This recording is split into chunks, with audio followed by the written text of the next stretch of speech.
মুহূর্তে রয়েছেন স্টুডিওতে আজকে জীবনের গল্প বলার জন্য। তার সঙ্গে চলুন আমরা একটু পরিচিত হই। আপনি আপনার নামটা একটু বলুন। মিরাজ হোসেন পূর্ণ নাম, আর ডাক নাম হচ্ছে রাজ। রাজ নামে আপনাকে আপনার বন্ধুরা চেনে, তাই না? আপনার বয়স এই মুহূর্তে 25। কোথায় থাকছেন? আমি এখন বাংলাদেশেই তো ছুটিতে আছি আর কি। আমি এমনি বাহরাইন থাকি। মানে আপনি প্রবাসী বাঙালি আমরা বলতে পারি। বাহরাইন থাকেন। বাহরাইন থেকে আপনি আমাদের অনুষ্ঠান শুনেছেন? বাহরাইন থেকে আমরা আসলে সরাসরি শোনার ভাগ্য হয় নাই। তো ওই যে আপনাদের লিঙ্ক থেকে ডাউনলোড করে করে কিংবা আপনার মোবাইল যে দোকানগুলো থেকে আপনার মেমোরি লোড করা হয় ওই দোকানগুলোতে পাওয়া যায়, ওইখান থেকে আমরা বাহরাইনের দোকানে এসব পাওয়া যায় অনুষ্ঠানগুলো। অনুষ্ঠানের যে কপিটা আর কি ডাউনলোড করে ওরা ডাউনলোড করে করে তারপর আপনাদের কাছে সেল করে। কত করে সেল করে? একটা মেমোরি লোড বাংলাদেশি টাকায় তো আপনার প্রায় 250 টাকার মতো পড়ে। বুঝুর অবস্থা। আচ্ছা, এটা নিয়ে আপনারা সবাই মিলে শোনেন? হ্যাঁ, সবাই শোনাটা হচ্ছে এমন মুহূর্তে যখন মানুষ আমাদের শ্রমিক গুলো, যারা প্রবাসী শ্রমিক গুলো আপনার অনেক ক্লান্ত কিংবা মন খারাপ, ওই মুহূর্তেই অনেকের কানেই দেখা যায় হেডফোন। আর ওইখানে তো এমন একটা অবস্থা যে আর যে কি বিয়ে ভাই, হয়তো অনেকে ফেসবুকে আপনার ছবি দেখে কিংবা আপনার এবিসির একটু নাম জানে, কিন্তু উনারা আপনার এতটাই ভক্ত যে বলার মতো ভাষা আমার নেই। এটা অনেক বড় একটা পাওয়ার জন্য। বাহরাইনের যেসব বন্ধুরা আছেন এবং বিদেশের যেসব বন্ধুরা আছেন, আমি অন্তর থেকে আপনাদের জন্য অনেক অনেক বেশি দোয়া করি। এবং একই সাথে যারা আমাদেরকে শোনেন, বিশেষ করে এবিসি রেডিও, আমাদের এই হ্যালো উইথ 920 অনুষ্ঠান, ও যেটা বলেছি সেটা সত্য। কারণ আমরা যখন হ্যালো উইথ 920 কারো জন্য অর্থের সাহায্য চাই, আমি দেখেছি বিদেশ থেকে প্রচুর পরিমাণে ফোন করে সাহায্য করেন, এবং বিদেশি সাহায্যগুলো সাধারণত আমি নিজে রিসিভ করি। এটা নিঃসন্দেহে আমাদের জন্য অনেক বড় একটা সৌভাগ্যের ব্যাপার। আপনাদের যে মানে কি বলা যেতে পারে, মাথার ঘাম পায়ে ঝরানো পরিশ্রমের জীবন, সেই জীবনে আপনারা এবিসি রেডিওর এই অনুষ্ঠানটিকে, আমি ক্ষুদ্র এই মানুষটিকে এতটা আপন ভাবেন বা এই অনুষ্ঠানটিকে এত ভালো লাগে আপনাদের কাছে, সেটা নিঃসন্দেহে আমাদের টিম মেম্বার যারা রয়েছে তাদের ক্রেডিট আমি বলবো। অবশ্যই খালিদ ভাই রয়েছে, লোবান, এবং এই অনুষ্ঠানে আরো একটা বড় টিম কাজ করে, এবং একই সাথে হ্যালো উইথ 920 লাখ লাখ শ্রোতা, সবাই আপনাদের জন্য আমরা অনেক অনেক বেশি গুড উইশ করি, অনেক বেশি শুভকামনা জানাই। হ্যাঁ, আপনি বলছিলেন যে আপনি বাহরাইনে থাকেন, ওখানে আপনি কাজ করেন, আপনি ছুটিতে এসেছেন বর্তমানে। 25 বছর বয়স আপনার। এমনি নিজ জেলা কোথায়? আমার নিজ জেলা হচ্ছে লক্ষ্মীপুর। হ্যাঁ, লক্ষ্মীপুরে। আর আমার থানা হচ্ছে রামগঞ্জে। আমরা হ্যালো উইথ 920 সাধারণত যেটা করে থাকি, শৈশব থেকে আপনার জীবনের গল্প শুরু করার সুযোগ দিব। তো শুরু করুন আপনি। আমার বাবা হচ্ছে একজন সেনাবাহিনীর কর্মকর্তা।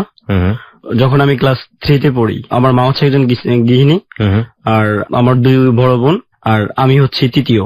আচ্ছা, সিরিয়াল দিক থেকে আমি হচ্ছে তৃতীয়, আর এমনি ভাইদের মধ্যে আমি হচ্ছে বড়। আচ্ছা আচ্ছা। আমার ছোট হচ্ছে আমার ছোট ভাই, ওর নাম হচ্ছে রিয়াজ, আর এরপরে হচ্ছে আমার আরো ছোট 2 বোন। মোট আমরা 4 বোন 2 ভাই। আচ্ছা। তো বড় বোন আমার মুন্নি এবং রুনা, উনারা আমার বড় বোন এবং আমার মায়ের সমতুল্য। কারণ আমাকে আমার বোনের এই অনেকটা কোলেপিটে করে মানুষ করেছে, আর আমার মায়ের সহায়ক আর কি। অনেক বেশি আমাকে ছোটকাল থেকে অনেক বেশি আদর করতো। আমি ভাই বড়র মধ্যে তো আমাকে অনেক বেশি স্নেহ করতো আমার ফ্যামিলি, আমার বোন বলেন, ভাই বলেন, আর মা বলেন, আর বাবা বলেন, সবাই ওদের অনেক আদরের সন্তান আমি। তো আমি পড়ালেখা প্রথম শুরু করি পাশের গ্রাম হচ্ছে ফতেপুর গ্রাম। ফতেপুর প্রাইমারি স্কুল থেকে আমি ক্লাস 1 থেকে ক্লাস 5 এখানেই কমপ্লিট করি। আচ্ছা। এখানে কমপ্লিট করার পরে আমার পার্শ্ববর্তী আরেকটা জায়গা আছে রামগঞ্জ থানার আওতাধীন পানপাড়া বাজার, পানপাড়া উচ্চ বিদ্যালয় থেকে আমি ক্লাস 6 আমার পড়ালেখার যাত্রা শুরু। এখানে পড়ালেখা করছি। যখন আমি ক্লাস 6-এ উঠি তখন আমার বাবা রিটার্ন করে সেনাবাহিনী। হ্যাঁ, বুঝতে পেরেছি। সেনাবাহিনী থাকা অবস্থায় আমার বাবার একটা নির্দিষ্ট সীমিত বেতন পেত। ওই বেতনের মধ্যে আমাদের সীমিত ভাবে মানে নির্দিষ্ট ভাবে আমাদের চলতে হতো। তো উনি যখন সেনাবাহিনী থেকে শেষ করে আসছে, ওই মুহূর্তেই আমাদের যে পেনশনের টাকাটা উনি পাইছে, ওই টাকা দিয়ে আমাদের একটা দাদার বাড়ি ছেড়ে নতুন একটা জায়গা কিনে হয়, আর কিছু উনি পুঁজি দিয়ে একটা দোকান শুরু করে, মুদি দোকান যাকে বলা হয় আর কি আমাদের। আর এই দিকে থেকেই আমার বাবা সেনাবাহিনী চাকরি ছেড়ে এখন একজন দোকানদার। আচ্ছা। আর আমার পড়ালেখা চলছে ক্লাস 6। আমার বড় বোন তখন ইন্টারে পড়ে। তো ওই ইন্টারে পড়া অবস্থায় আমার বড় বোনের বিয়ে হয়ে যায়। এরপরে এইটা যখন উঠি তখন আমার মেজ বোনের বিয়ে হয়ে যায়। তো বড় বোন বিয়ের পর থেকেই আপনার থাকে স্বামীর সাথে সৌদিতে, এখন বর্তমানে বাংলাদেশে আছে। আচ্ছা। আর মেজ বোনের জামাই যিনি রুনু আফা, উনার স্বামীও থাকে বাহিরে। মোটামুটি একটা টিপটপ ফ্যামিলি বলা যেতে পারে। তবে আমরা অনেকটা আপনার অর্থনৈতিক ভাবে স্বাধীন না এই জন্য যে, কারণ আমার নিচে হচ্ছে আমার ছোট ভাই, ছোট 2টা বোন, আর আমার মা হচ্ছে একজন শ্বাসকষ্টের রোগী, যিনি হাঁপানি বলা হয় আর কি। তো আমার আম্মা রোগী হওয়ার কারণে আমার আম্মার পিছনে অনেক টাকা ব্যয় হয় আমার বাবার মাসিক ভাবে। আর আমার পড়ালেখা চালানো নিয়ে আমার বাবা সত্যি অনেক কষ্ট করতেছে, কারণ বাবা যেটা দিচ্ছে নির্দিষ্ট ভাবে ওইটু ভাবে আমাদেরকে সুখে চলতে হয়। যখন আমি স্কুলে যেতাম তখন আমার বাবা আমাকে আমাদের বাড়ি থেকে স্কুলে যেতে আপনার 3 টাকা ভাড়া লাগতো, আমার বাবা আমাকে 5 টাকা দিত। 5 টাকা দিয়ে বলতো যে যাওয়ার সময় গাড়ি যাবি, নয়তো বা যাওয়ার সময় হাঁটে যাবি, আসার সময় গাড়ি আসবি। আর বাকি যেটা আপনার 2 টাকা থাকবে ওই 2 টাকা দিয়ে এবার তুই বিস্কিট খেয়ে নিস দুপুরবেলা, যেটা লেজার পিরিয়ড বলা হয় আর কি আমাদের। জি। আর মাঝে মধ্যে যখন আপনার টাকা নিয়ে একটু সমস্যা মানে চলতে অসুবিধা হয়, তখনই আমার সহায়ক হিসেবে কাজ করে আমার বড় বোন। উনি যখন যা পারছে উনার হাত খরচ থেকে উনি আমাদেরকে সহায়তা করছে। যাক, এরপরে আমি ক্লাস 10-এ যখন মেট্রিক পরীক্ষা দিই, তখন আমাদের ফ্যামিলি, আমার ভাই বোন যে নিচে যে আমার যে 2টো বোন ছিল, ওরা হচ্ছে মূলত জমজ টুইন। হ্যাঁ, ওরা একজন আমার ছোট বোন, ওর নাম হচ্ছে তামান্না সুলতানা, আর একজন হচ্ছে তানিয়া সুলতানা।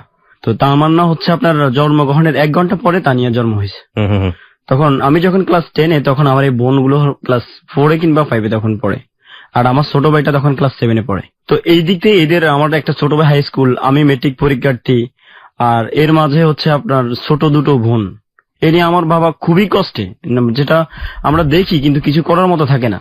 টেনশনে থাকি যে মানে মাঝে মধ্যে কষ্ট পাইতাম টাকায়, কিন্তু তারপর বাবাকে বলার মতো সাহস পেতাম না। আচ্ছা, সব মিলিয়ে আপনার টান কিসের মধ্যেই যাক সুখের একটা পরিবারে ছিল।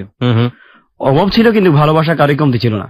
তো যখন মেট্রিক পরীক্ষা দেওয়ার পর আমার মাথায় আসলো যে আমার বাবা এত কিছু করতেছে, আমার বড় বোন বিদেশ থেকে আমাকে বললো যে তুই মেট্রিক পরীক্ষাটা দেওয়ার পরে কাজ শিখে নে, আমি যদি সুযোগ পাই তাহলে আমি তোকে আমার কাছে নিয়ে আসবো। আচ্ছা, এই কথা বলছে, আর আমার মা তো পারে না দেই সংসারের দিকে তাকে, পারে না, আমার পরীক্ষার আগে আমাকে পাঠিয়ে দেয়। তখন আমার বোন বললো যে না, ওকে তো এভাবে পাঠানো যাবে না, যে কোনো একটা কাজ শিখে আসতে হবে প্রথমত। কাজ শিখার পরে এরপরে এখানে আসার পর আমরা সেটেল করতে পারবো। তো বোনের ইচ্ছা অনুযায়ী আমি মেট্রিক পরীক্ষা দেওয়া শেষ, আমার পরীক্ষার পরপরই আমার বাবা কি করলো, আমাকে নিয়ে ভর্তি করলো আপনার জাতীয় যুব উন্নয়ন কারিগরি ট্রেনিং সেন্টার আর কি, মাইদি শহরে। আমাকে বাড়ি থেকে পরীক্ষা শেষ 3 মাস বেকার, আমাকে এখানে ট্রেনিং দিতে হবে। আপনার Microsoft Word, Excel, Access, PowerPoint, computer এতটুকুই, আর হচ্ছে মোবাইল সার্ভিসিং কাজ।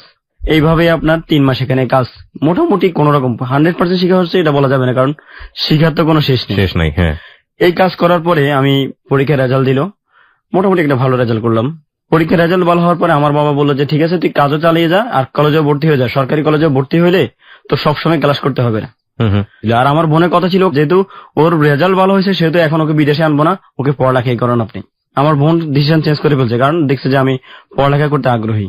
আচ্ছা, তখন আমি আমার বোনকে বললাম যে বোন, আসলে ফ্যামিলি দিকে তাকে আমার পড়ালেখা করতে ইচ্ছে করে না।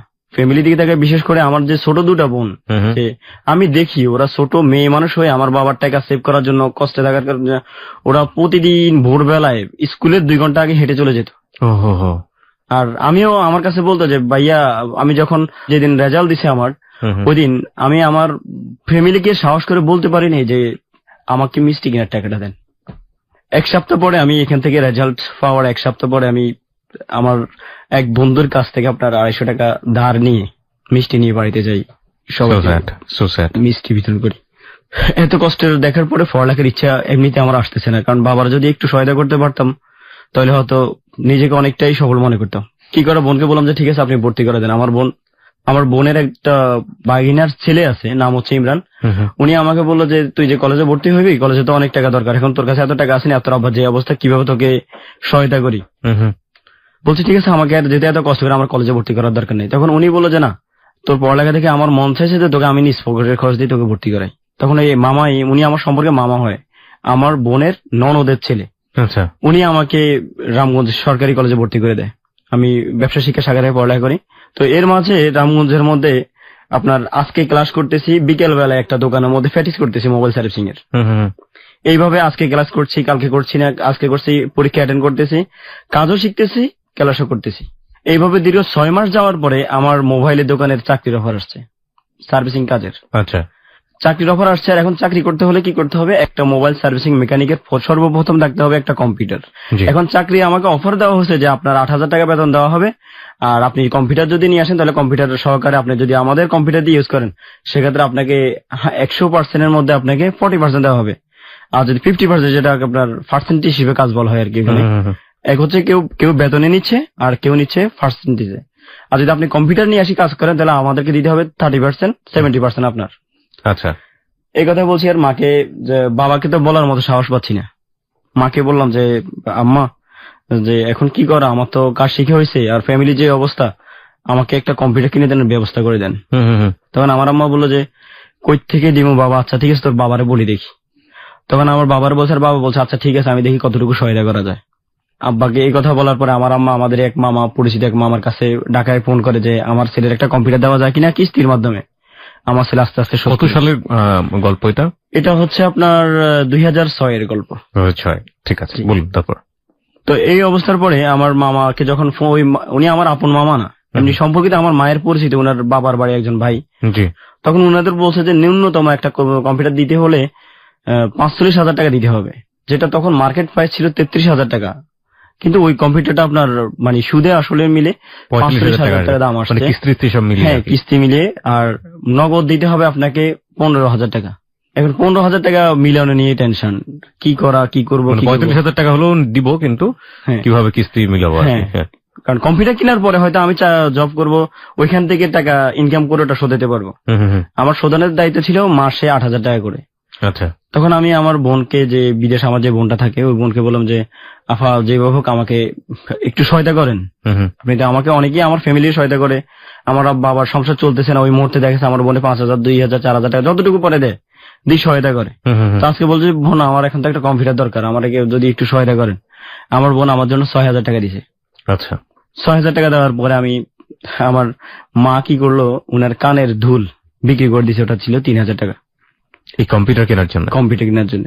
আর আমার বাবা অনেক কষ্ট করে আমাকে বলছে, বাবা আমি তোর 1,000 টাকা দেওয়ার মতো ক্ষমতা আছে, আমার এর চেয়ে বেশি দেওয়ার মতো ক্ষমতা নাই। আমার বাবা 1,000 দিল, 10,000 টাকা। আমার একটা সাইকেল ছিল, ওটা বিক্রি করে দিলাম 1,800 টাকা, স্কুলে যাওয়ার জন্য পুরানো সাইকেল। এই 11,800 টাকা নিয়ে আমি ওই মামার কাছে ঢাকায় আসছি। উনাকে বলি না যে মামা আমি 15,000 টাকা নিয়ে আসতেছি, উনি মনে করছে আমি 15,000 টাকা নিয়ে আসতেছি। ঢাকায় আসলাম, আসার পরে মামার কাছে দেখা করলাম। দেখা করছে মামাকে বলছি, মামা আমার কাছে তো আর নাই, আমি এতটুকু অনেক কষ্টে মিলে নিয়ে আসছি।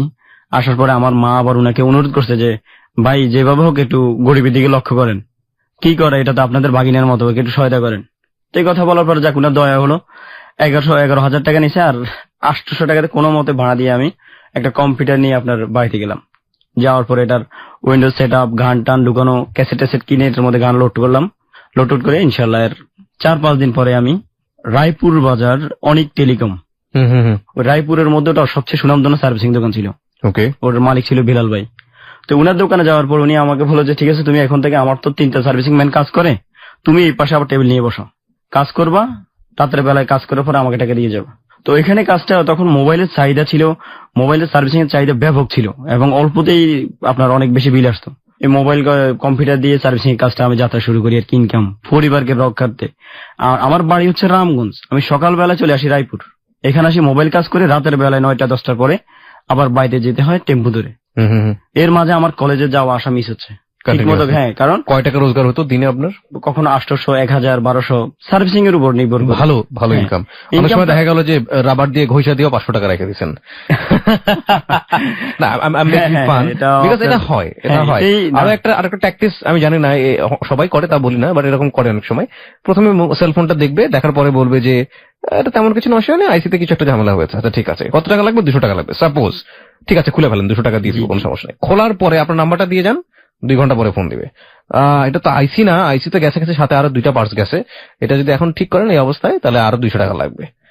আপনি কি করবেন এখন? বাধ্য হয়ে 200 টাকা, 200-400 টাকা লাগলো। আলটিমেটলি কি হয়েছে না হয়েছে ভিতরে কিছুতে কোনো পাবলিক জানে। এটা করেন কিনা আপনারা? মানে এটা হ্যাঁ, এটা মেকানিকদের মধ্যে এটা অনেক বেশি প্রবণতা। তো সবার মধ্যে আমার আম্মা একটা কথা বলতো যে বাবা ইনকাম করবি, তবে ইনকামটা যেন মানে ওভার না হয়ে যায়, চাপটা যেন কাস্টমারের উপর বেশি না হয়ে যায়। আমাদের রিলিজিয়নে অর্থাৎ ইসলাম ধর্মে একটা কথা আছে, সেটাই কোট করতে চাই। বিজনেসে আপনি সাফল্য পাবেনই। বিজনেস হচ্ছে অতি উত্তম, মানে সর্বোত্তম পেশা বলা হয়ে থাকে হচ্ছে ব্যবসা করা। আমাদের নবীজিও ব্যবসা করতেন এবং সেই জায়গাতে একটা কথা বলা আছে, সেটা হচ্ছে দুটো জিনিস যদি আপনার সঠিক থাকে তাহলে সেই ব্যবসায় আপনি যে ব্যবসা করেন না কেন আপনার সফলতা আসবেই আসবে। প্রথমটা হচ্ছে সততা, অনেস্টি। আপনি ওজনে কম দেবেন না। এই ওজনে কম না দেওয়ার মানেটাই হলো আপনাকে সৎ থাকতে হবে। আর 2 নাম্বারটা হচ্ছে আপনি প্রতিদিনের হিসাবটা ঠিক রাখবেন, মানে আপনি যা আয় করছেন, যা ব্যয় করছেন সেটা আপনাকে ঠিক রাখতে হবে। এই দুটো, এটা আমাদের রিলিজিয়নে আছে এবং আমার মনে হয় যে জাতি ধর্ম বর্ণ নির্বিশেষে এই কথাটা আসলেই সত্য বিজনেসের ক্ষেত্রে, আমরা যেন এই জিনিসটা মেইনটেইন করি। আমরা একটা ছোট্ট ব্রেক নিয়ে আপনার বাকি গল্পগুলোতে ফিরছি। প্রিয় শ্রোতা, আমরা যেই স্ট্রাগল লাইফটা দেখতে পাচ্ছি ওর, আমাদের আজকের অতিথি রাজের, সেই মানুষটি শেষ পর্যন্ত কোথায় দাঁড়িয়ে আছে এবং কি তার জীবনের গল্প, এটা আসলে আমরা প্রতিটা বাকি বাকি ঘুরে যাবে এবং আমরা সেটা কখনোই অনুমান করতে পারবো না। লাইকলি আমি সবসময় যেটা বলেছি হ্যালো 8920 তে কোনো বাকি আসলে অনুমান করার কোনো সুযোগ থাকে না জীবনের গল্পটা কোথায় গিয়ে দাঁড়ায়। 3 মিনিট পরে ফিরে আসছি ওকে দেখার জন্য কিংবা হ্যালো 8920 কমিউনিটির মেম্বার হওয়ার জন্য আপনি চলে আসতে পারেন আমাদের ফেসবুক পেজে। আমাদের ফেসবুকের ঠিকানা www.facebook.com/hello8920। আমি আরো একবার বলছি www.facebook.com/HELLO8920। ওখানে গিয়ে লাইক দেবার সঙ্গে সঙ্গে আপনি হ্যালো 8920 মেম্বার হয়ে যাবেন। ফিরে আসছি ঠিক 3 মিনিট পর। Close Up presents Hello 8920 Close Up, the closer the better. Close Up presents Hello 8920 Close Up, the closer the better. আরো একবার স্বাগত। 3 মিনিট পর আপনি শুনছেন close up presence hello 8920 ABC radio FM 89.2 এ। আমি আরজি কিবরিয়া রয়েছে আপনার সঙ্গে রয়েছে আমার টিম মেম্বাররা খালিদ এবং লোবান এবং রাজ তার জীবনের গল্প নিয়ে আজকে আমাদের সাথে আছে। আপনি যদি রাজের মতো আপনার জীবনের গল্প আমাদের এখানে এসে বলতে চান সেক্ষেত্রে আমাদেরকে ফোন করবেন। আমাদের ফোন নাম্বারটি হচ্ছে 91156668। আরো একবার বলি 91156668 এবং আরো একটি নাম্বার 09613892892। যারা ফোন করেন তারা অবশ্যই নিজেদের নাম এবং আপনার নিজের ফোন নাম্বারটি স্পষ্ট করে উচ্চারণ করে বলবেন, নইলে আপনার জীবনের গল্প যত ভালোই হোক না কেন আপনার সঙ্গে আমরা যোগাযোগ করতে পারবো না। রাজ জি, যা বলছিলাম, তো আমি ওইভাবে সার্ভিসিং মোবাইলের মধ্যে কাজ শুরু করলাম। ইনকামটাও ভালো, ইনকামের মাধ্যমে আমার পরিবারের পরিবর্তন চলে আসছে ইনশাআল্লাহ। পরিবর্তন এই জন্য যে এখন আমি দৈনিক যখন কাজে বের হই, যাওয়ার সময় আমার বোন ছোট বোন দুইটার হাতে 30 টাকা 40 টাকা দিয়ে যাচ্ছে এবং ছোট ভাই যেটা ওটাকে দিয়ে যাচ্ছে আপনার 20 টাকা 30 টাকা, এটা তাকেই। আর সংসারের যে বাজার খরচ, আমি আব্বাকে বললাম যে আব্বা এতদিন আপনি কষ্ট করছেন, এখন থেকে আমার দায়িত্ব। তো দায়িত্বটা আমি ওই দায়িত্বটাই আমার বোনে বলছে না নেওয়ার জন্য, যে তুই যেহেতু পড়ালেখা করতে চাস, বড় হতে চাস, সেহেতু আমি এটা নিব। তখন এই কথার প্রতিবাদ করছিল আবার আমার মা, যে তুই কি বলিস, আমার ছেলে আমার সংসারের দায়িত্ব নিব, তুই এটা মেনে নিতে পারতেছিস না। তো আমার বোন বললো যে ও যদি এই বয়সে ইনকামের দিকে ঝুঁকে যায় তাহলে ওর ভবিষ্যৎটা তো অন্ধকার, পড়ালেখা করতে পারবে না। তখন আপনি এসএসসি পাস করেছেন? এসএসসি পাস করে কলেজে ভর্তি হয়েছে। হ্যাঁ, কলেজে রানিং ওই মুহূর্তে পায় আপনার 1 বছর শেষ অবস্থা। জি, বোনের কথা মতো বোনে বললো যে তুই যদি সংসার হাল ধরাস ভাই আর এখান থেকে আর বের হতে পারবি না, তুই পরীক্ষাটা দে আগে। হ্যাঁ, প্রথম বছরের যে পরীক্ষাটা, বোনের কথা মতো পরীক্ষা দিলাম। কাজ কয়দিন বন্ধ রেখে যেদিন পরীক্ষা ছিল ওই দিন পরীক্ষা শেষ করে চলে যেতাম কাজে, আবার আসতাম। এর মধ্যে পড়ালেখাটা হয়তো ভালোভাবে হয়নি, কিন্তু মোটামুটি কোনো নাম মতরে পাশ করে আপনার পরবর্তী বছরে যাওয়ার মতো আমার সুযোগ হলো। তো এইভাবে চলছিল আমার সংসার। এর মাঝে আমি ছোটখাটো একটা ডিপিএস করি, বলতে বাজারে একটা ব্যবসায়িক সমিতি আছে, আমার মনে হয় আপনি জানেন, যে প্রতিদিন একটা কালেকশন জমানো। তো আমি এভাবেই ওই দোকানে যখন কাজ করতাম, কাজের টাকা থেকে 500 টাকা রেখে দিতাম জমা। আর কি করতাম, যে কম্পিউটারের যে মাসিক কিস্তি, ওই কিস্তিটার হার অনুযায়ী আলাদাভাবে রেখে দিতাম। 500 টাকা দিতেন মানে কি প্রতিদিন 500 টাকা দিতেন? হ্যাঁ, ইনকাম তো তখন একটু ভালো ছিল, কারণ মোবাইলে তখন আপনার সার্ভিসিং একটু জমজমাট ব্যবসায় যাচ্ছে। প্রতিদিন 500 টাকা দেওয়া তো অনেক টাকা। হ্যাঁ, প্রতিদিন 500 টাকা করে জমা, কারণ আমার ইনকাম মাঝে মধ্যে এমন হতো যে 2000-3000 ওভার হয়ে যেত প্রতিদিন। কারণ আমার সার্ভিসিং এতটা আপনার কাস্টমার ছিল, কারণ তখন অনেক এভেলেবেল, এখনকার মতো এভেলেবেল সার্ভিসিং দোকান ছিল না। তখন অনেক দূর থেকে একটা মানুষ মোবাইল ঠিক করার জন্য এই টাউনে আসতো। আচ্ছা আচ্ছা। আর ওই সুযোগ আপনার তখন মানুষ অনেক বেশি বুঝতো না, আমরা বিল যেটা বলতাম সেটাই সঠিক। এরপরও যাওয়ার সময় বরঞ্চ আর বকশিসও পাওয়া যেত, যে হ্যাঁ ভাই আমার মোবাইলটা ঠিক হয়েছে, এটাই আমি ধন্য, আপনার কত টাকা বাড়াই দিলাম। হ্যাঁ, এইভাবে যখন আপনার ভালো অবস্থান আমি দেখলাম, আমি চিন্তা করলাম যে আজকে যদি আমি প্রতিদিন 30 টাকা শতে দিয়ে দিচ্ছি, যদি আমার নিজের একটা দোকান হতো তাহলে আমার তো মনে হয় আমার ইনকামটা আরো বাড়তো। 100 টাকা 30 টাকা শুধুমাত্র দোকানের জায়গার জন্য দিতে হয়। হ্যাঁ। তো এর মাঝে সব মিলে আমি আল্লাহর রহমতে আমার মায়ের দোয়ার বর্তে, বাবার দোয়ার বর্তে আমি ভালোই আছি। এর মাঝে আপনার মোটামুটি আমার কিস্তিও চলতেছে, সংসারও চলতেছে, আমার টাকাও জমা হচ্ছে। আমি ঠিক বুঝলাম না এখানে কম্পিউটারের ফ্যাক্টটা কি? কম্পিউটার ফ্যাক্টটা হচ্ছে যে আপনার গান লোড করা, ওই গান লোড করার জন্য কম্পিউটার। আচ্ছা, হ্যাঁ বলুন। আর মাঝে মধ্যে আপনার যে মোবাইল গুলো ফ্লাশ দিতে হয়, ওই ফ্লাশ গুলো সফটওয়্যার কম্পিউটার করতে হয়। হ্যাঁ, এই কাজ করতেছি। এর মধ্যে আমার কয়েকজন আবার 2জন স্টুডেন্টও তৈরি হয়ে গেছে। স্টুডেন্ট কি কাজ শিখতে আসছে, কাজ শিখার বিনিময় হচ্ছে কি 25,000 টাকা, যে আপনি 25,000 দিবেন, আপনার ছেলে কাজ শিখবে, এখানে আমার সাথে থাকবে, আমার হেল্পারের মতো কাজ করবে। প্রথমে যখন আসবে তখন দিতে হবে 10,000 টাকা, পরবর্তী মাসে দিতে হবে 10,000 টাকা। 3 মাস, মানে 3 মাসে কোর্সে আমরা কাজটা শিখেতাম, আর পরবর্তী মাসে দিবে 25,000 টাকা। আর এই জন্য ওই যে কাজ শিখবে তাকে তার নিজস্ব যন্ত্রপাতি কিনে নিতে হবে। আমি আমার যন্ত্রপাতি দিয়ে আপনার ছেলেকে কাজ শিখাবো না। এই সিস্টেমে আমি 2টা ছাত্র কাজ শেখানো শুরু করলাম। আমার ইনকাম এই দিক থেকে আরেকটু বেড়ে গেল। ওকে। আমার বাবা যখন দেখছে আমার ইনকামটা ভালো, আমার বাবা কিছুটা নিজে হাল ছেড়ে দিছে যে আমার ছেলে তো এখন আমার বাবা আগে যে দোকানের মধ্যে যেরকম মন দিত, কিন্তু এখন দোকান থেকে ওইরকম মন দিচ্ছে না যে এত কষ্ট করতেছি, এখন আমার ছেলে তো মোটামুটি স্বাবলম্বী। তো এই কথা বাবার যখন আমি আমার মাকে বললাম যে ঠিক আছে আব্বার এখন যে আমার ইনকাম তো ভালো আছে, আব্বাকে বলেন যে এত কষ্ট করার দরকার নেই, উনাকে বলেন যে বাড়ির পাশেই বাড়ির আমাদের নতুন যে বাড়িটা করছে ওইখানের মধ্যে কিছু একটা করতে বলেন। আমি আমার বাবাকে বলেন বাবা আপনি ইয়ে করেন, দোকানের মধ্যে হয়তো আমার কাছে যে কিছু টাকা জমানো হচ্ছে অলরেডি, আপনি এখান থেকে নিয়ে কোন একটা কিছু করেন। তখন আমার আব্বা বললো যে আমি আর এই বয়স আর কি করবো, তুই যদি চাস তো তুই নিজে কিছু একটা কর। ওকে। এইভাবে কাজ করার দীর্ঘ 6 মাস কিংবা 8 মাসের পরেই আমি আমার যে টাকা জমা হয়েছে ওই টাকা আমার 95,000 টাকা জমা করছি আমি। বাহ, এর মধ্যে কি কম্পিউটারের ধার দেনা শোধ? হ্যাঁ, কম্পিউটার কিস্তিও শেষ। আমি এখন যেটা আছে আমার একটা পুরোটাই আমার চালান, লাভের মধ্যে আমি আছি। কি করলাম, এখন একটা দোকান নেওয়ার জন্য আমি ভিতরে ভিতরে অনেক চেষ্টা করতেছি, কাউকে বলা সাহস পাচ্ছি না। আমাদের রামগঞ্জ বাজার একটা ছোট্ট, যে আপনার আমাদের যে ঢাকা শহরের গলির মধ্যে ছোট চায়ের দোকানগুলোর মতো ছোট্ট একটা রুম, মানে এই দোকানটা কেউ ভাড়া নেয় না। এটা এক ধরনের ময়লা স্তূপ, এখানে মানুষ আসে সব ময়লা পেলে আর কি। তো আমি ওই মালিকের কাছে গেলাম যে ভাই আপনার এই দোকানটা তো উপরে টিন, আপনি এই দোকানটা আমাকে ভাড়া দিবেন কিনা। উনি আমাকে বললো যে এটার অ্যাডভান্স 40,000। তখন আমি চিন্তা করলাম যে আমার টাকার সাথে মোটামুটি এটা আল্লাহ রহমতে হয়তো মিল আছে। আর ডেকোরেশন লোকের সাথে কথা বললাম যে ডেকোরেশন কত হবে। উনি আমাকে বললো যে মিস্ত্রি আমাকে বললো যে ডেকোরেশন করতে চাইলে আপনার এখানে 20,000 টাকার মতো খরচ আছে। আচ্ছা, সব মিলিয়ে দেখলাম যে দোকানটা নেওয়ার মতো উপযোগী, তবে আমি ভালোভাবে সামান হইতে পারবো না। এই ছিল আমার মাথায় টেনশন। কি হতে পারবেন না? ওই যে মোবাইলের যে অ্যাক্সেসরিজ আইটেম গুলো, কভার, ক্যাসিং, প্যাকেট, এগুলো আপনি দিতে পারবেন না, কারণ এগুলো প্রথম পর্যায়ে আপনি কিনতে ওই সামর্থ্য নাই। আচ্ছা, আমি কি করলাম, বোনকে আবার ফোন দিলাম। বোন তো আমার সফলতা দেখে মোটামুটি খুশি যে না, ওকে আসলে একটা কিছু দেওয়াতে আজকে এতটুকু আসছে, আরেকটুকু আরেকটু ভালো করবে। জি। তো ওই মুহূর্তে আমি দোকান নেওয়ার জন্য আমার মাকে বলতেছি, মা আমি চেষ্টা করছি একটা দোকান নেওয়ার জন্য। তো আমার মা বললো যে যদি নিতে পারো তত ভালোই, ওই লোকের টাকাগুলো দেখা থেকে বাঁচা যায়। তখন এই দোকানটাই আমি কথাবার্তা বলে ডিট করে দোকানটা নিয়ে নিলাম। আচ্ছা, নিয়ে ওই দোকান থেকে চাকরি ছেড়ে দিলাম। এই দোকানটা কাজ কমপ্লিট করে এই দোকানটা উদ্বোধন করলাম। উদ্বোধন যখন করি, করতে গিয়ে আমার বোনের এখানেও আমার বোনের সহায়তা 40,000 টাকা। এক সময় কিন্তু আমার বোন 6,000 টাকা দেওয়ার সময় আমাকে চিন্তা ভাবনা করে দিচ্ছে যে ওর টিকিট টাকা নষ্ট করে ফেলে নাকি বাচ্চা মানুষ যায় কি করে না করে। সেক্ষেত্রে এখন আমার ওই কর্মকাণ্ড দেখে আমাকে 40,000 টাকা উনি চালান বাড়িয়ে দিচ্ছে। এই চালান দিয়ে আমি মোটামুটি কম্পিউটার এবং দোকানে বসছি, এবং যেই মামার কাছ থেকে কম্পিউটার এর আগে নিয়েছি উনাকে বলে উনার কাছ থেকে আরেকটা কম্পিউটার কিস্তিতে নিলাম। আমার কম্পিউটার দুটো, আমি একজন, আর আমার 2টা স্টাফ যারা আপনার কাজ শিখে আর কি মোবাইল দোকানে।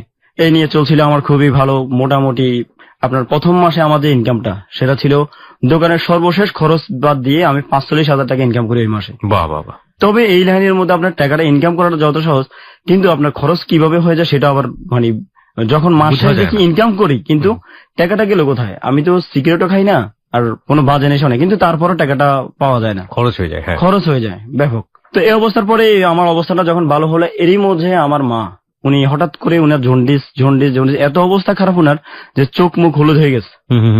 কি করা, মাকে ডাক্তার দেখানোর জন্য আমরা যে আমার পার্শ্ববর্তী যে পারিবারিক স্বাস্থ্য ক্লিনিক, যেটা সরকারি হাসপাতাল যাকে বলা হয়, ওইখানে নিয়ে গেলাম আমার মাকে। প্রথমে মার অবস্থা দেখে ডাক্তাররা বলে যে উনি জন্ডিস হয়েছে। জন্ডিস হওয়ার পর আপনি রক্ত পরীক্ষা করেন। রক্ত পরীক্ষা করতে গেলাম আমাদের পার্শ্ববর্তী একটা ডায়াগনস্টিক সেন্টারে। ওইখানে যাওয়ার পর রক্ত পরীক্ষা করে ডাক্তাররা 3 দিন হাসপাতাল রেখে আমাকে বলতেছে যে উনার ব্লাড ক্যান্সার, উনাকে আর আপনার নিয়ে কোনো লাভ নাই, উনার জন্য চিকিৎসা করে টাকা নষ্ট করার দরকার নেই, আপনার মা আর বাঁচবে না। ও মাই গড, 7 টাকা নেই। ও মাই গড। আমার ব্যবসাও ভালো, এর মাঝে মায়ের এমন ঘটনা। সুখের লাগিয়া এ ঘর বাঁধিনু অনলে বুড়িয়া গেল।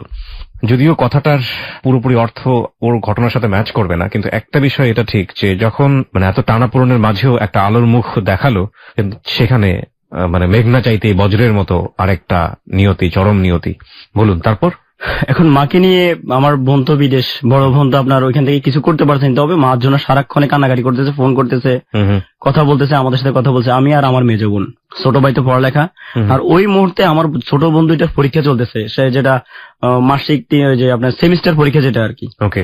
তো ওরাও এই দিক দিয়ে সময় দিতে পারতেছে না, এর মধ্যে মা নেই, ওদের খাওয়া দাওয়ার অসুবিধা হচ্ছে। আর আমার মেজো বোন, ওর তো একটা বাচ্চা আছে, ওর আমাদের বাড়ি থেকে 5 কিলোমিটার দূরে ওর বাড়ি, তবে হসপিটালের পাশেই। আচ্ছা। তো ওই দিকে মাকে ভর্তি করার কারণে ওই আসি মাকে খাওয়া দাওয়া দিয়ে যাচ্ছে। আর আমি তো মানুষ একজন, একদিকে দোকান, ছোট ভাই হচ্ছে পড়ালেখা, আর আমি মাকে নিয়ে দৌড়াদৌড়ি করতেছি, আসপাতাল যাচ্ছি আর আসতেছি। তখন আমার কাছে যে টাকা, আমি যে টাকা ইনকাম করি, আমি এদিক থেকে কখন টেনশন করতাম যে আমার মায়ের জন্য টেনশন করতে হবে। এখন যখন উনি আমাকে বললো যে আপনার মাকে নিয়ে আপনারা আর ইয়ে করবেন না, আশা করেন না, হ্যাঁ, এই কথা বলার পর আমি আমার বোনকে বললাম যে আসলে কি কথা সত্যি কিনা। আমার মেজো বোন বলছে মা মরে যাবে, আমরা কি আমাদের শেষ চেষ্টা করবো না, আমরা মাকে ঢাকা নিয়ে যাবো, উনার তো ডাক্তাররা বলবে যে বাঁচবে না আর। এই কথা বলছে। আর আমি আমার মাকে, বোনকে আর আমি সহকারে আমার দোকানের ছেলেদেরকে দায়িত্ব দিয়ে আমার মাকে ঢাকা নিয়ে আসছি। ওই যে আপনার মা তখন জানতো এই ঘটনাটা? মাকে তো বলেননি যে ডাক্তার এরকম বলেছে? না, মাকে তো বলা সম্ভব না। মা তো এমনি তো উনি কথাই বলতে পারে না, কারণ উনার চোখ মুখ এতটাই হলুদ। আর হচ্ছে উনি একজন হাঁফানি রোগী, প্রতি সাথে উনার একটা এজমাসও লাগে, ওই যে ইনহেলার, হ্যাঁ উনার এগুলো লাগতো সবসময়। এর মাঝে মার এই অবস্থা। আর আমার বাবা তো হচ্ছে নিরুপায়। আমার বাবা নিরুপায়তা দেখে আমার বাবা চুপচাপ, মানে উত্তরও দিচ্ছে না, মানে কোনো উনার কার্যক্রম আগাচ্ছে না।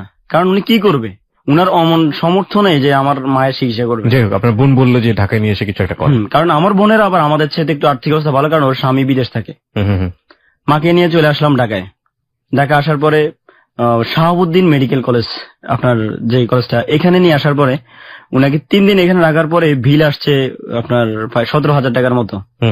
এমন বিল আসার পরে আমার বোনে বলতেছে যে মারে তো এই হোটেলে, এই যে হসপিটাল যদি চিকিৎসা করি তো আমাদেরকে তো খুঁজে পাওয়া যাবে না, আমরা একটু নর্মালে দেখি। তখন নগর মাতৃ সদন নামে এর পাশে একটা সদন, হ্যাঁ, এমন একটা হসপিটালে নিয়ে গেলাম আর কি।